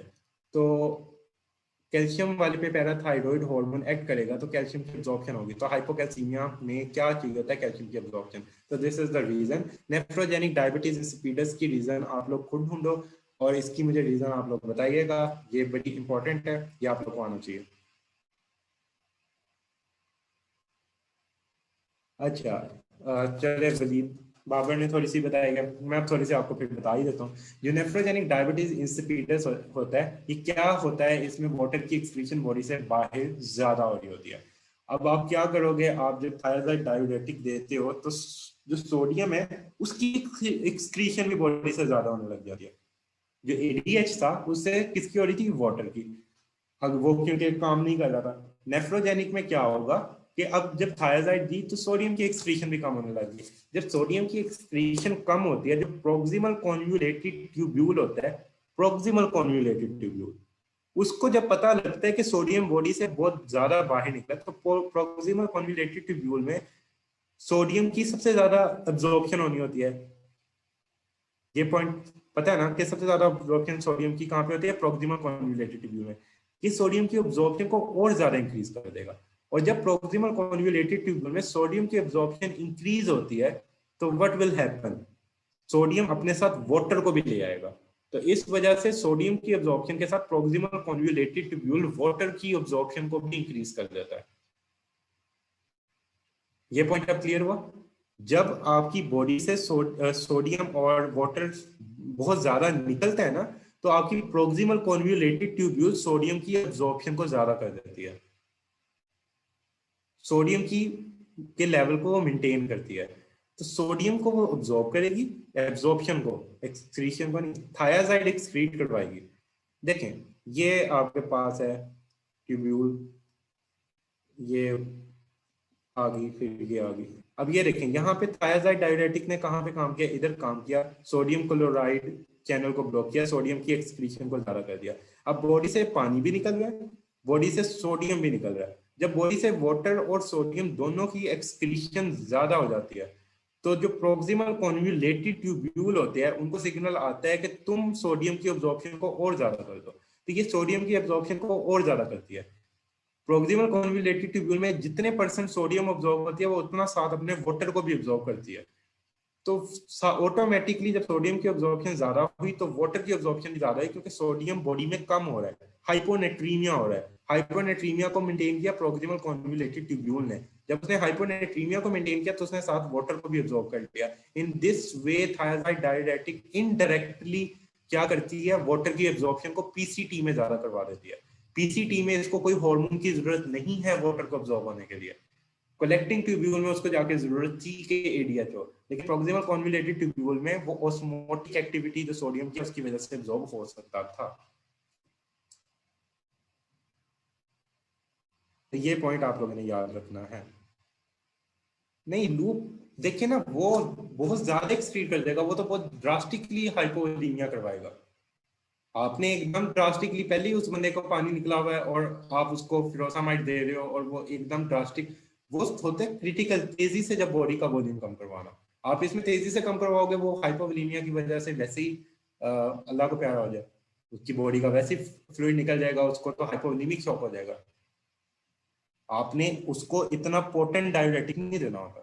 कोई ये कंडीशन ट्रीट कर रही है, इसको थोड़ा सा टाइम लगेगा, इसको थोड़ा सा आप सिग्नलिंग में टाइम लगेगा, और एकदम इतना स्ट्रॉन्ग दे दोगे तो एब्जॉर्प्शन तो प्रोक्सिमल कॉन्वुलेटेड ट्यूब्यूल ने एक हद तक ही करनी है ना, बहुत ज्यादा 65 से 75 85 तक ले जाएगा। तो एकदम आप इतना वाटर निकाल दोगे तो थोड़ा सा अब्जॉर्ब होगा, तो आपको फायदा नहीं है। तो थायराइड आप लोगों ने ये देना है। तो याद रखना है, you will give thiazide diuretic in the nephrogenic diabetes insipidus because it will increase the secretion of sodium and water। तो बॉडी का जो ऑस्मोटिक सेंटर होता है, हाइपोथैलेमस से सेक्टर आप लोगों ने पढ़ा होगा, तो क्या फिर प्रोक्सिमल कॉन्वुलेटेड ट्यूब्यूल को सिग्नलिंग होती है कि उसने सोडियम की एब्जॉर्प्शन को ज्यादा करना है जितना। और प्रोक्सिमल कॉन्वुलेटेड ट्यूब्यूल की खासियत ये है कि अगर वो 65% सोडियम एब्जॉर्ब करती है तो वो 65% वाटर भी एब्जॉर्ब करती है। तो अगर convoluted tubule PCT 85% sodium absorb करने लग जाएगी अपना हाइपोनेट्रीमिया मेंटेन करने के लिए, तो 85% ही वाटर को भी एब्जॉर्ब करेगी। तो हमें ऑटोमेटिकली वाटर की एब्जॉर्प्शन ज्यादा हो जाएगी। So this is the reason behind it. I hope आपको समझ आ गई होगी। Next we move to the side effects. Side effects में सल्फोनामाइड हाइपर सेंसिटिविटी, ये आपको बता दिया हुआ है, हाइपोक्लीमिया, एल्कलोसिस, हाइपर कैल्सीमिया क्योंकि कैल्शियम की एब्जॉर्प्शन को ज्यादा करता है, इसकी एक्सप्लेनेशन होगी। Hyperuricemia, same explanation as loop diuretic, क्योंकि जो हमारे पास लूप डायरेटिक और थायाजाइड डायरेटिक होते हैं मेनली, ये एक ही पंप पे के लिए compete करते हैं। उस पंप का नेम होता है, वो स्पेसिफिक नेम होता है, मैं उसका नेम बताऊंगा, वो बुक में नहीं लिखा हुआ, बट मैं आपको वो नेम ढूंढ के बता दूंगा अगर आप लोगों ने बहुत स्पेसिफिकली करना है उस पंप को कहते क्या है, आई विल टेल यू। उसके अलावा थायराइड डायलिटिक हाइपरग्लाइसीमिया करवाता है, इसकी रीजन अननोन है, लेकिन इसके रिलेटेड मैकेनिज्म में से एक मैकेनिज्म आप लोग पढ़ चुके हो, वो डाइजॉक्साइड में पढ़ा था, बिकॉज डाइजॉक्साइड इज अ थायराइड डायलिटिक, किसी को याद हो? OTA2 होता है, वैसे UTA2 नहीं होता, आई थिंक OTA2 होता है जहां तक मुझे याद है, बट आई विल कंफर्म। वो OT होता है, नॉट UT, जहां तक मुझे याद है। डाइजॉक्साइड में आप लोगों ने पढ़ा था कि यह पोटाशियम चैनल ओपनर है, और पोटाशियम चैनल ओपनर की वजह से ये क्या करता है, पोटाशियम चैनल ओपनर की वजह से ये हाइपर पोलराइजेशन करता है पेंक्रियाज में, और पेंक्रियाज में ये इंसुलिन की रिलीज कम करता है। ये प्रपोज मैकेनिज्म है, ये श्योर मैकेनिज्म नहीं है थायराइड के हाइपरग्लाइसीमिया के। एक ये कंसीडर होता है कि इसने इंसुलिन का लेवल कम कर दिया। दूसरा प्रपोज मैकेनिज्म, ये अगेन मैं बता रहा हूँ, ये प्रपोज मैकेनिज्म है, इंसुलिन का लेवल कम करता है, क्योंकि थायराइड डेरिवेटिव जो डाइजॉक्साइड है उसका सेम यही काम होता है, वो भी थायराइड डेरिवेटिव होता है, ये भी थायराइड है। तो ये दूसरा प्रपोज मैकेनिज्म होता है कि जब हाइपोकैलीमिया होता है ना, हाइपोकैलीमिया, तो हाइपोकैलीमिया इंसुलिन का रिलीज कम करता है। ये आप लोगों ने पढ़ा होगा सेकेंड ईयर में, ये आप लोग को पॉइंट पता है कि हाइपोकैलीमिया इंसुलिन का रिलीज कम करता है। तो हाइपोकैलीमिया इस कंडीशन में हो रहा है, तो ये इंसुलिन का रिलीज कम कर रहा है। लूप भी एक हद तक अफेक्ट करता है इस मैकेनिज्म के थ्रू, लूप हाइपोकैलीमिया वाले के थ्रू। तो वो इंसुलिन का ये प्रपोज मैकेनिज्म्स हैं, अभी तक अननोन वो कहते हैं, लेकिन उन्होंने ये 2-3 प्रपोज किए हैं। फिर उसके बाद, और ये इनकी रीजन बनती भी है, क्योंकि आप लोग हाइपोकैलीमिया का अच्छे से पढ़ के आए हो अपने सेकेंड ईयर में, कि हाइपोकैलीमिया इंसुलिन का रिलीज कम करता है, और इंसुलिन का जब रिलीज कम होगा तो ऑब्वियसली हाइपरग्लाइसीमिया होगा। हाइपरलिपिडीमिया इसका अभी अननोन है मैकेनिज्म, इसका कोई भी प्रपोज्ड नहीं, कोई खास नहीं है। जो इंडेपामाइड है ये नहीं करवाता, ये आप एक्सेप्शन है, इसको याद रखना, ये एमसीक्यू में आ सकती है। फिर डाइजॉक्सिन के साथ ये करेगा इंटरेक्शन, क्योंकि डाइजॉक्सिन के साथ ये क्यों करेगा, डाइजॉक्सिन में हाइपोकैल्सीमिया हो तब भी मसला है, हाइपोकैलीमिया हो तब भी मसला है, एरिथमिया हो सकता है, हाइपरकैल्सीमिया हो तब भी मसला है। तो इस वजह से डाइजॉक्सिन के साथ नहीं देंगे हम। Avoid in patient with diabetes mellitus because it will cause hyperglycemia. That's why you won't prefer it directly. Next, we move to the potassium sparing diuretics. So it is an important diuretic. Potassium sparing diuretics में aldosterone antagonist भी आते हैं, स्पाइरेनोलेक्टोन, एपिलेरिनोन, ये सारे आप लोगों ने पढ़े हुए हैं कि ये डायरेटिक्स होते हैं एल्डोस्टेरोन एंटागोनिस्ट। एल्डोस्टेरोन एंटागोनिस्ट है, यानी ये स्टीरॉइड के एंटागोनिस्ट है, सही है ना, एल्डोस्टेरोन इज अ स्टीरॉइड। तो क्या करता है, जो एल्डोस्टेरोन है ना, ये यहाँ पे ई नेक होता है, ई नेक। अब इधर मैं आप लोग को हाइपरकैलीमिया की रीजन समझा दूं, वो जो शुरू से हम पढ़ते आए हैं हाइपरकैलीमिया, उसकी अब रीजन सुनिए। मैं जिस शुरू से बताता आ रहा हूं, अब हम कलेक्टिंग ट्यूब्यूल में पहुंच गए हैं, अब उसकी रीजन गौर से सुने। मैंने आप लोगों को बताया था कलेक्टिंग ट्यूब्यूल से पहले कोई भी ऐसी डायोरेटिक है जो सोडियम के लेवल को, मतलब सोडियम की एब्जॉर्प्शन को डिक्रीज कर रही है, यानी जो ट्यूब्यूल्स है उसमें सोडियम को ज्यादा कर रही है, यानी यहाँ पे सोडियम बहुत ज्यादा आ रहा है, ये सोडियम सोडियम सोडियम हर जगह सोडियम है। तो वो किस तरह हमारे पास हाइपोकैलीमिया करती है, वो क्या करती है, ये अब गौर से देखें। ये हमारे पास सोडियम पोटेशियम एटीपीएस है, इसको मान लिया आप लोगों ने। ई नेक जो है, ये क्या करेगा, जो सोडियम आ रहा है इसको अब्जॉर्ब करेगा, इस सोडियम को अब्जॉर्ब करेगा तो ये सोडियम सोडियम पोटाशियम एटीपीएस से अब्जॉर्ब होगा। सोडियम पोटाशियम एटीपीएस पोटाशियम को बाहर लेके जाएगा और इस चैनल के थ्रू पोटाशियम बाहर निकल जाएगा। तो इधर से सोडियम अंदर गया, इधर से पोटाशियम बाहर आ गया। तो in this way excessive influx of sodium in the collecting tubule can cause hypokalemia। अब आप लोगों को ये पॉइंट क्लियर हुआ जो मैं स्टार्ट से बताता आ रहा था, मैंने कहा था यहाँ पे आकर समझाऊंगा। अब ये पंप्स को गौर से देखें, अब ये सबको क्लियर होना चाहिए कि सोडियम उसने अंदर रख लिया, सोडियम पोटाशियम एटीपीएस के ग्रेडियंट के अकॉर्डिंग उसने पोटाशियम को बाहर निकाल दिया। So in this way it can cause hypokalemia. और यूरिन कैसा होगा, यूरिन हाइपरकैलेमिक होगा, यूरिन हाइपरकैलेमिया होगा। सही हो गया। चले अब हमारे पास फर्दर आता है एल्डोस्टेरोन। एल्डोस्टेरोन क्या करेगा, एल्डोस्टेरोन रिसेप्टर एंटागोनिस्ट पे जाके, अब जो एल्डोस्टेरोन होता है ना, ये देखें ये ई नेक बनाता है, यानी जीन ट्रांसक्रिप्शन करके प्रोटीन बना रहा है। जो पंप्स होते हैं बेसिकली प्रोटीन्स, और ये सोडियम पोटाशियम एटीपीएस बनाता है एल्डोस्टेरोन।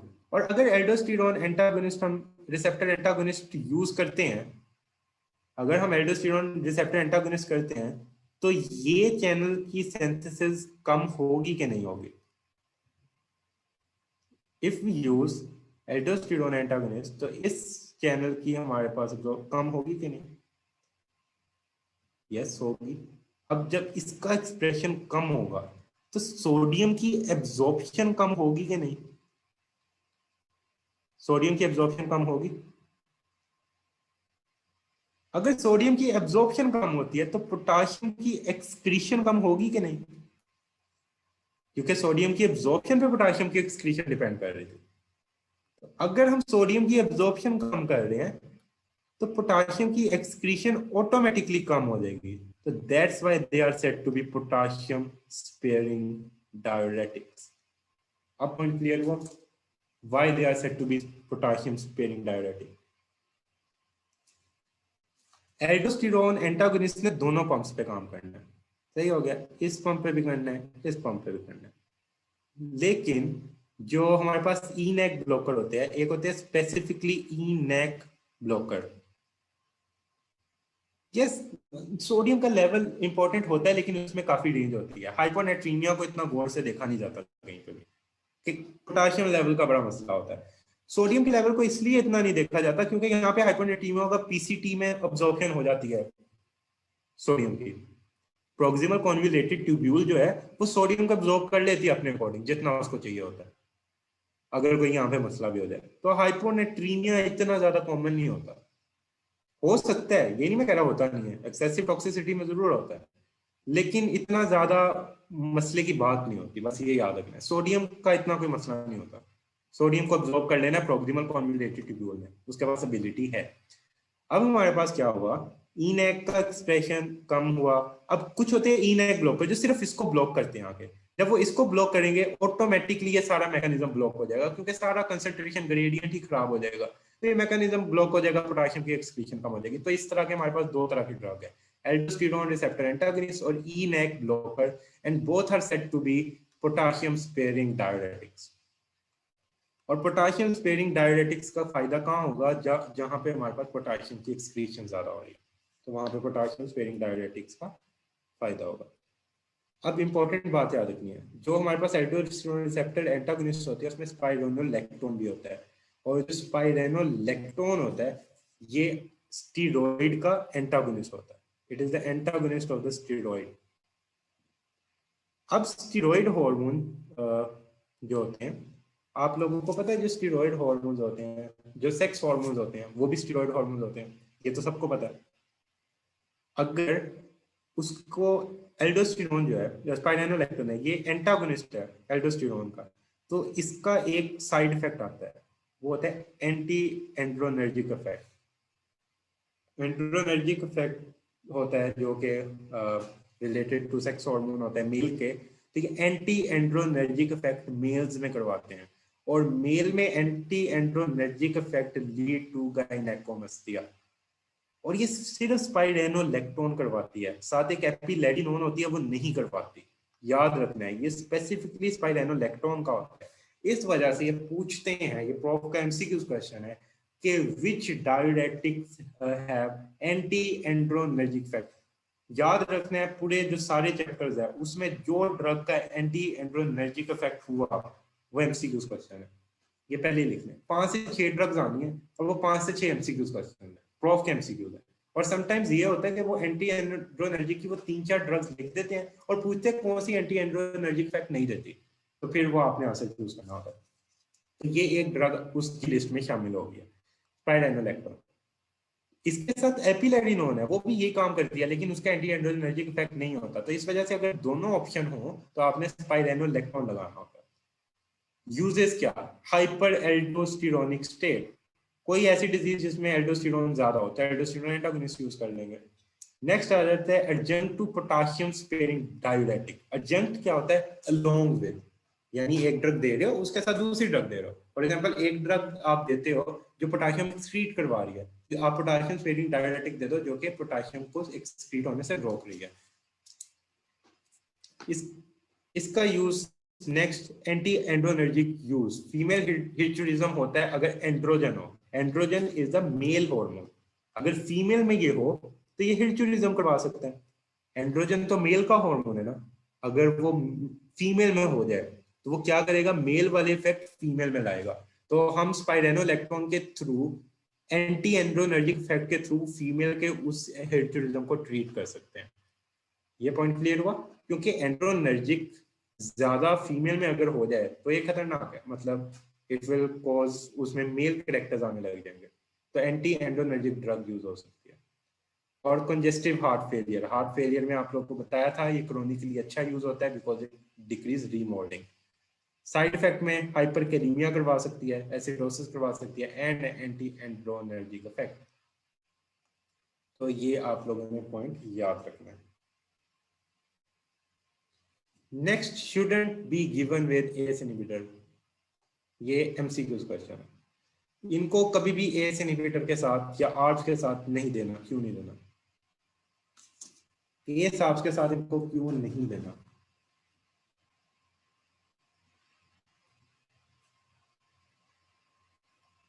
ACE ARBs क्या करवा रही होती है, पोटेशियम लेवल को ACE ARBs क्या करवाती है?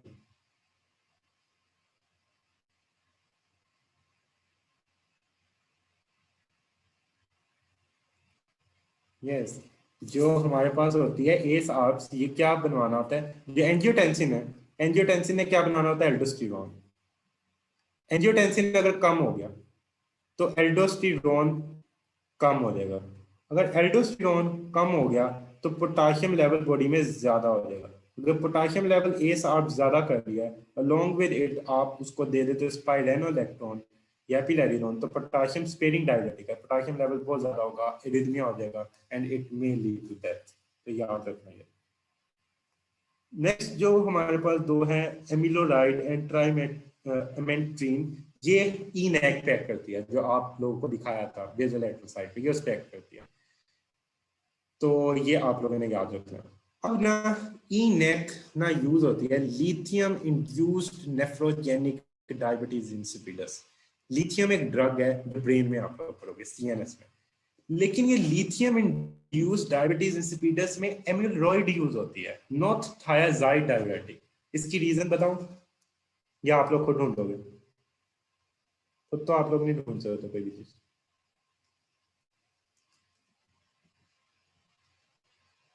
लिथियम इंड्यूस का चलिए मैं बता देता हूँ।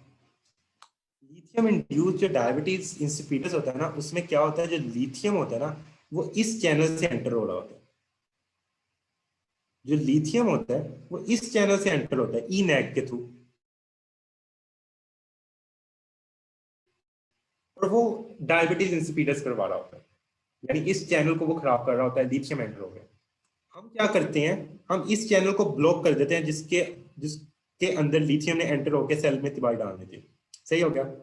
जब लिथियम सेल के अंदर एंटर ही नहीं होगा तो क्या होगा, लिथियम बॉडी से बाहर निकल जाएगा। तो जो एमिलोइड होती है ना वो ई नेक ब्लॉकर होती है। तो लिथियम ने मैंने बताया कि ई नेक से अंदर जाना है, तो अगर ई नेक ब्लॉक कर देते तो है तो हम लिथियम की एंट्री को रोक देंगे। सही हो गया, लिथियम की एंट्री रुक जाएगी तो हम लिथियम इंड्यूस जो हमारे पास होता है नेफ जो लिथियम इंड्यूस डायबिटीज इंसिपिडस होता है उसको रोकेंगे। तो ये पॉइंट बस याद रखना है। ई नेक को ब्लॉक करता है, बस इतना याद रखें, आपको याद रहेगा हमेशा। बाकी नेक्स्ट आ जाता है last diuretic which is osmotic diuretic. It is very easy. Osmotic diuretic में one of the important diuretic is mannitol. Mannitol आप लोगों ने एक और जगह पढ़ी है विच इज ग्लोकोमा।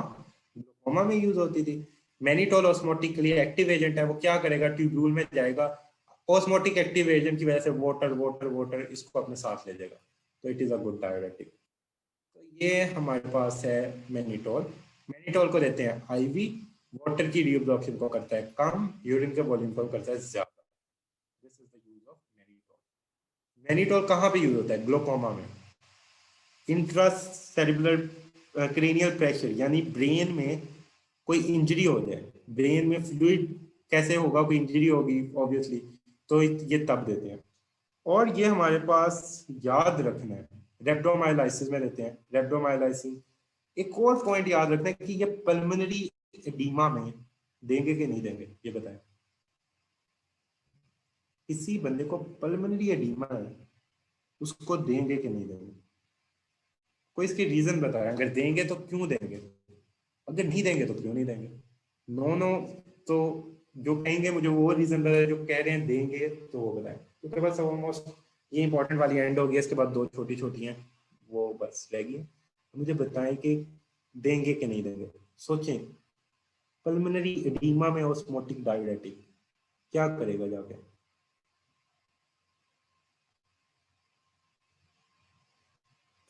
कम्प्लेक्स हो जाएंगे। हाँ, थोड़ा सा आरिफ आप करीब करीब जा रहे हो, थोड़ा सा करीब हो, लाइक बिल्कुल गलत नहीं है। नहीं, पल्मोनरी हाइपरटेंशन नहीं। ये क्या करेंगे, ये लंग्स पड़े हुए हैं।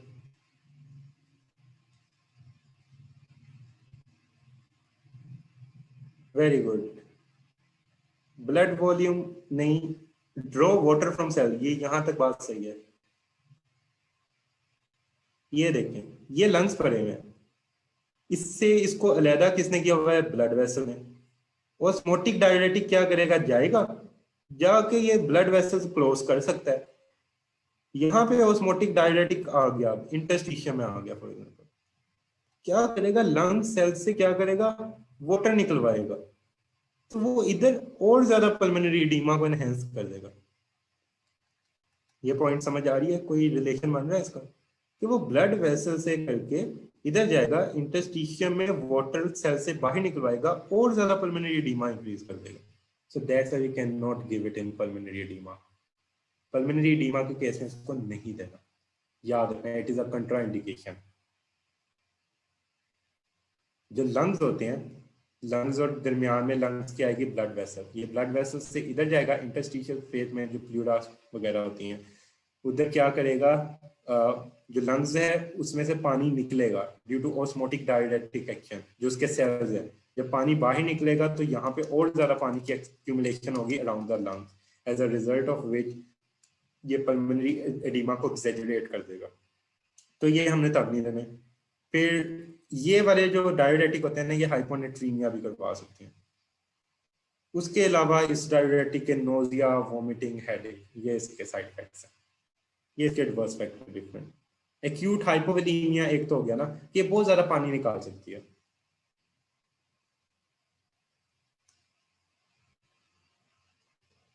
जो फिरोसामाइड होता है ना, उसका कुछ जगह पे ये भी एक्शन है कि ये जाके जो पल्मोनरी वेसल्स है इनको डायलेट भी करती है, जो फिरोसामाइड है।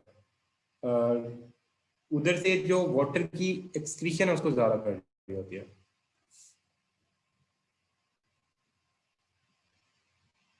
एक तो बॉडी से वॉल्यूम ड्रास्टिकली डिक्रीज करती है, एक तो ये रीजन होती है। दूसरे इसके दूसरा इफेक्ट भी होता है।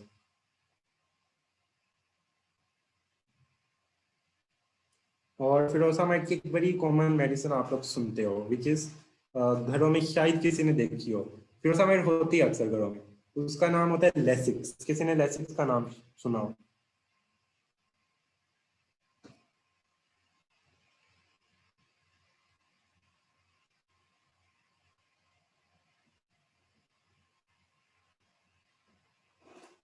नहीं सुना?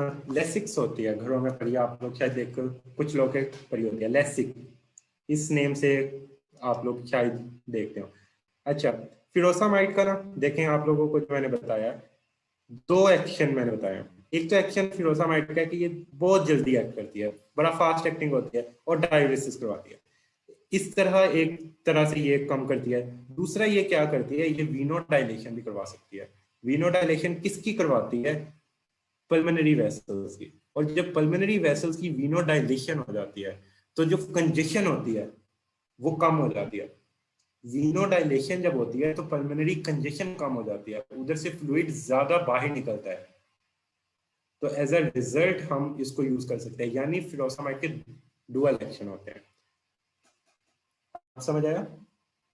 ये पल्मोनरी वीनो डायलेशन भी करवाएगी। ये आप लोगों ने डिफरेंट यूरिन इलेक्ट्रोलाइट लेवल करने हैं, ये एमसीक्यूज कह रही है, ये एमसीक्यू क्वेश्चन है। चलिए, last two drug last two drugs ADH and agonist और एंटागोनिस्ट, बस ये इतनी ही है, इसमें कोई इतना ज्यादा मसला नहीं है। एडीएच एगोनिस्ट जो होती है डेस्मोप्रेसिन और वेसोप्रेसिन, आप लोगों ने पढ़ा होगा। एगोनिस्ट करती है V1 V2 एडीएच रिसेप्टर पे, एक्टिवेट करती है इंसर्शन ऑफ एक्वापोरिन, आप सब पढ़ के आए हो कि एक्वापोरिन 2 होते हैं, जो होते हैं उनको इंसर्ट करती है। एडीएच एगोनिस्ट क्या हो गए? डायबिटीज, पिट्यूटरी डायबिटीज इंसिपिडस में यूज हो गए, नॉट इन नेफ्रोजेनिक डायबिटीज, तब इसका कोई फायदा नहीं होता है सर। तो पिट्यूटरी डायबिटीज इंसिपिडस में ये यूज होते हैं। एडीएच बड़ा सिंपल सा काम है, और ये क्या कर रहे हैं, और इनको सबक्यूटेनियस और नेजल देते हैं। एडीएच एंटागोनिस्ट वाटर की ज्यादा अब्जॉर्प्शन कर सकते हैं, हाइपरटेंशन कर सकते हैं, हाइपोनेट्रीमिया। ये हाइपोनेट्रीमिया क्यों कर रहे हैं? It is dilutional hyponatremia. Body में वाटर और सोडियम का एक रेशियो है, अगर वाटर की अब्जॉर्प्शन बहुत ज्यादा हो जाएगी तो इसको हम कह देते हैं डाइल्यूशनल हाइपोनेट्रीमिया, कि with respect to water sodium कम है। सही हो गया, ये एडीएच एगोनिस्ट है। एडीएच एंटागोनिस्ट कब देते हैं? जब ऐसा ही एडीएच हो या हाइपोनेट्रीमिया हो जाए, जो इसका टॉक्सिसिटी है वो इसका क्लिनिकल यूज हो जाएगा, क्योंकि ये ऑपोजिट काम कर रहे हैं। ऐसा ही एडीएच क्या होता है, एडीएच ज्यादा हो जाता है, जब एडीएच ज्यादा होगा तो हम ये दे सकते हैं। सो this is all about today's lecture. अब मुझे ये बताएं कि आप सबको सारी लॉजिक, सारी रीजनिंग जितनी बताई है मैक्सिमम वो समझ आ गई? ये सब कुछ आप लोग पढ़ के आए हो, लेकिन आप लोग देख सकते हो कि हर चीज के पीछे रीजन होता है। खास तौर पे सीबीएस और ईएनएस और ये वाले टॉपिक में, कीमो में इतना रीजन नहीं आएगा। जो कीमोथेरेपी चैप्टर्स है ना, उसमें रीजनिंग नहीं होती, वो काफी हद तक रटता है। आप किसी से भी पूछ लो, वो एंटीबायोटिक्स होती हैं, वो सारे रिसर्च बेस्ड होता है कि रिसर्च में ये निकल आया, रिसर्च में वो निकल आया, उसमें उसकी कोई स्पेसिफिक मैकेनिज्म नहीं होता कि इस वजह से ये चीज हुई है। वो वाले चैप्टर थोड़े से अजीब होते हैं, लेकिन वो वाले चैप्टर में आपको मेमोनिक्स बनाने पड़ते हैं, बार बार चीजें रिवाइज करनी पड़ती है। और जो ये वाले बाकी जो चैप्टर्स है, इसमें आप खुद ब खुद चीजें कर सकते हो। उधर जाकर आपको महसूस होगा ये चीजें थोड़ी मुश्किल है, क्योंकि वो चीजों में रट्टा लगाना पड़ेगा। उसकी आपको सारी, जब लॉजिक, अगर आपको इधर लॉजिक समझ आ रही है ना, तो आप चीजें खुद ब खुद बाद में कवर कर लोगे। हाइपोकैलीमिया रिदमिया कैसे करता है, हाइपरकैलीमिया कैसे करता है, ये सारा रिदमिया के चैप्टर में होगा, और रिदमिया का काफी बड़ा चैप्टर है। अब मुझे पहले ये बताएं, आप लोग चाहते हैं कल को छुट्टी दी जाए आप लोग को टेस्ट से पहले कि नहीं, या आप लोग बताएं?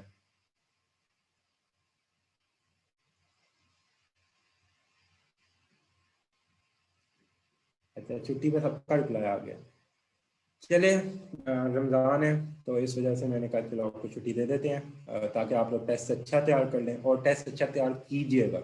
अगर इस टेस्ट में बच्चे अपीयर नहीं हुए, अगले टेस्टों में कोई छुट्टी नहीं मिलेगी, वरना अगले टेस्ट में, दो टेस्ट में और छुट्टी आनी है वैसे, एक आध में मैं और में दे दूंगा, सब में फिर भी नहीं दूंगा, एक आध में और में जरूर दूंगा। 2-3 छुट्टी के बगैर करने पड़ेंगे, अदरवाइज थोड़ा एक्सटेंड हो जाएगा।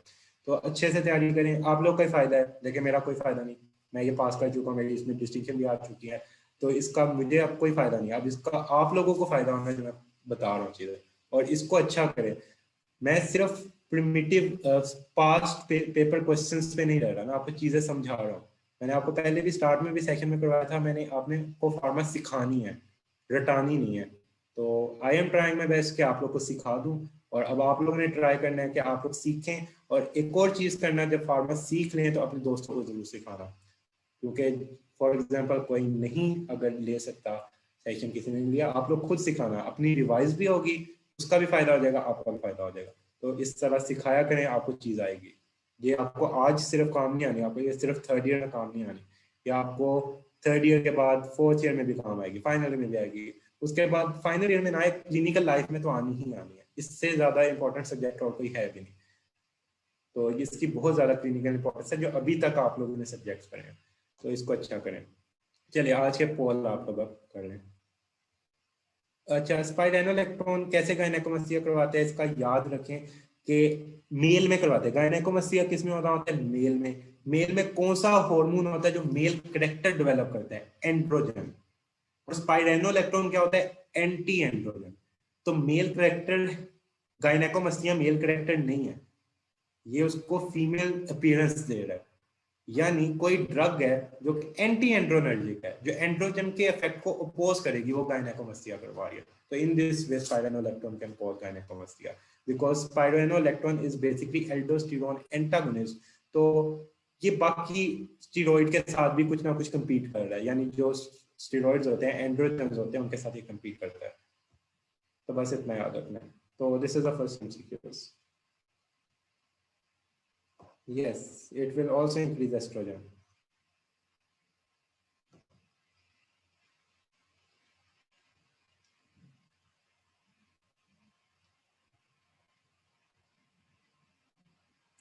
क्योंकि जो पाथवे होता है वो डिसरप्ट हो जाता है, तो बाईपास के थ्रू जब जो फाइनल प्रोडक्ट हमारे पास हमें मिल रहा होता है, वो एंड्रोजन की जगह एस्ट्रोजन हो जाता है, तो एस्ट्रोजन फीमेल करेक्टर डेवलपिंग होता है।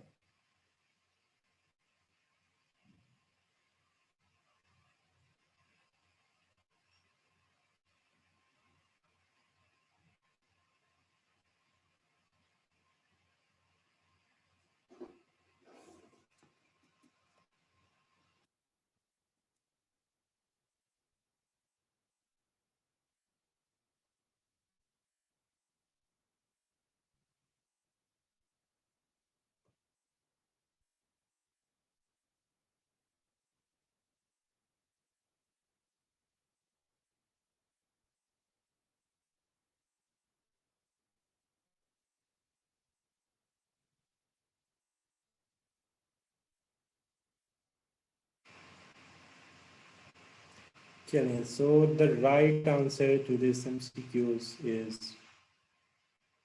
Saint Paul. So right answer हमारे पास है एसिटाजोलामाइड। सो एसिटाजोलामाइड हमारे पास फाइनल आंसर है। और एसिटाजोलामाइड इसका आंसर क्यों है?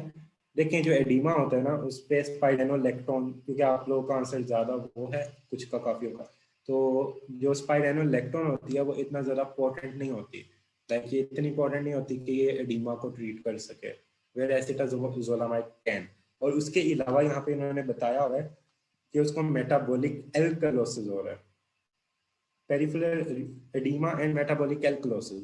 तो एल्कलोसिस को एसिटाजोलामाइड ट्रीट कर सकती है, क्योंकि acetazolamide will increase the excretion of bicarbonate ion, that's why acetazolamide is answer. चलिए सेकंड क्वेश्चन देखते हैं, आज दो क्वेश्चन है।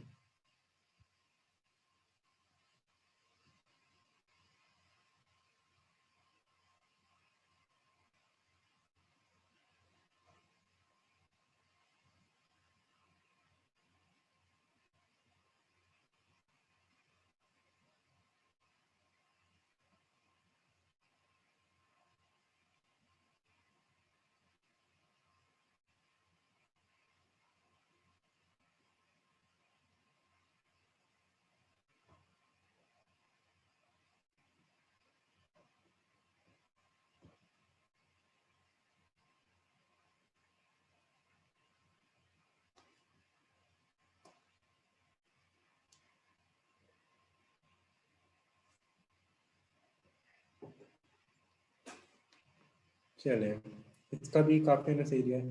तो इसका क्रॉनिक यूज में हमारे पास जो मेन इफेक्ट है वो ऑटोटॉक्सिसिटी होता है।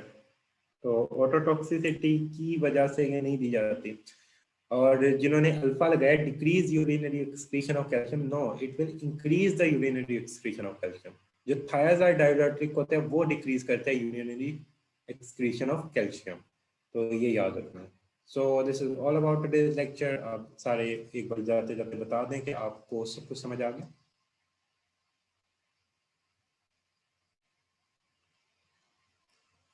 अच्छा, someone is asking ADH antagonist hyponatremia में क्यों यूज होते हैं? हाइपोनेट्रीमिया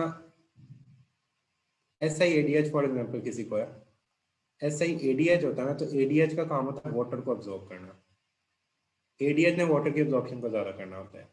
अब ADH जब वाटर की अब्जॉर्प्शन को ज्यादा करता है तो उसको होता है डाइल्यूशनल हाइपोनेट्रीमिया। हाइपोनेट्रीमिया जो मेनली होता है ना वो डाइल्यूशनली होता है, सही हो गया। जब हाइपोनेट्रीमिया डाइल्यूशनल होगा तो क्या करेंगे, अगर हम उसको दे देते हैं ADH एंटागोनिस्ट, तो ADH एंटागोनिस्ट देते हैं तो बॉडी से वाटर की एक्सक्रीशन ज्यादा हो जाएगी, वाटर बॉडी से बाहर जब निकलेगा तो as a result we can treat dilutional hyponatremia जो कि नॉर्मल हो जाएगा। सो ये आप लोगों को पॉइंट क्लियर होगा।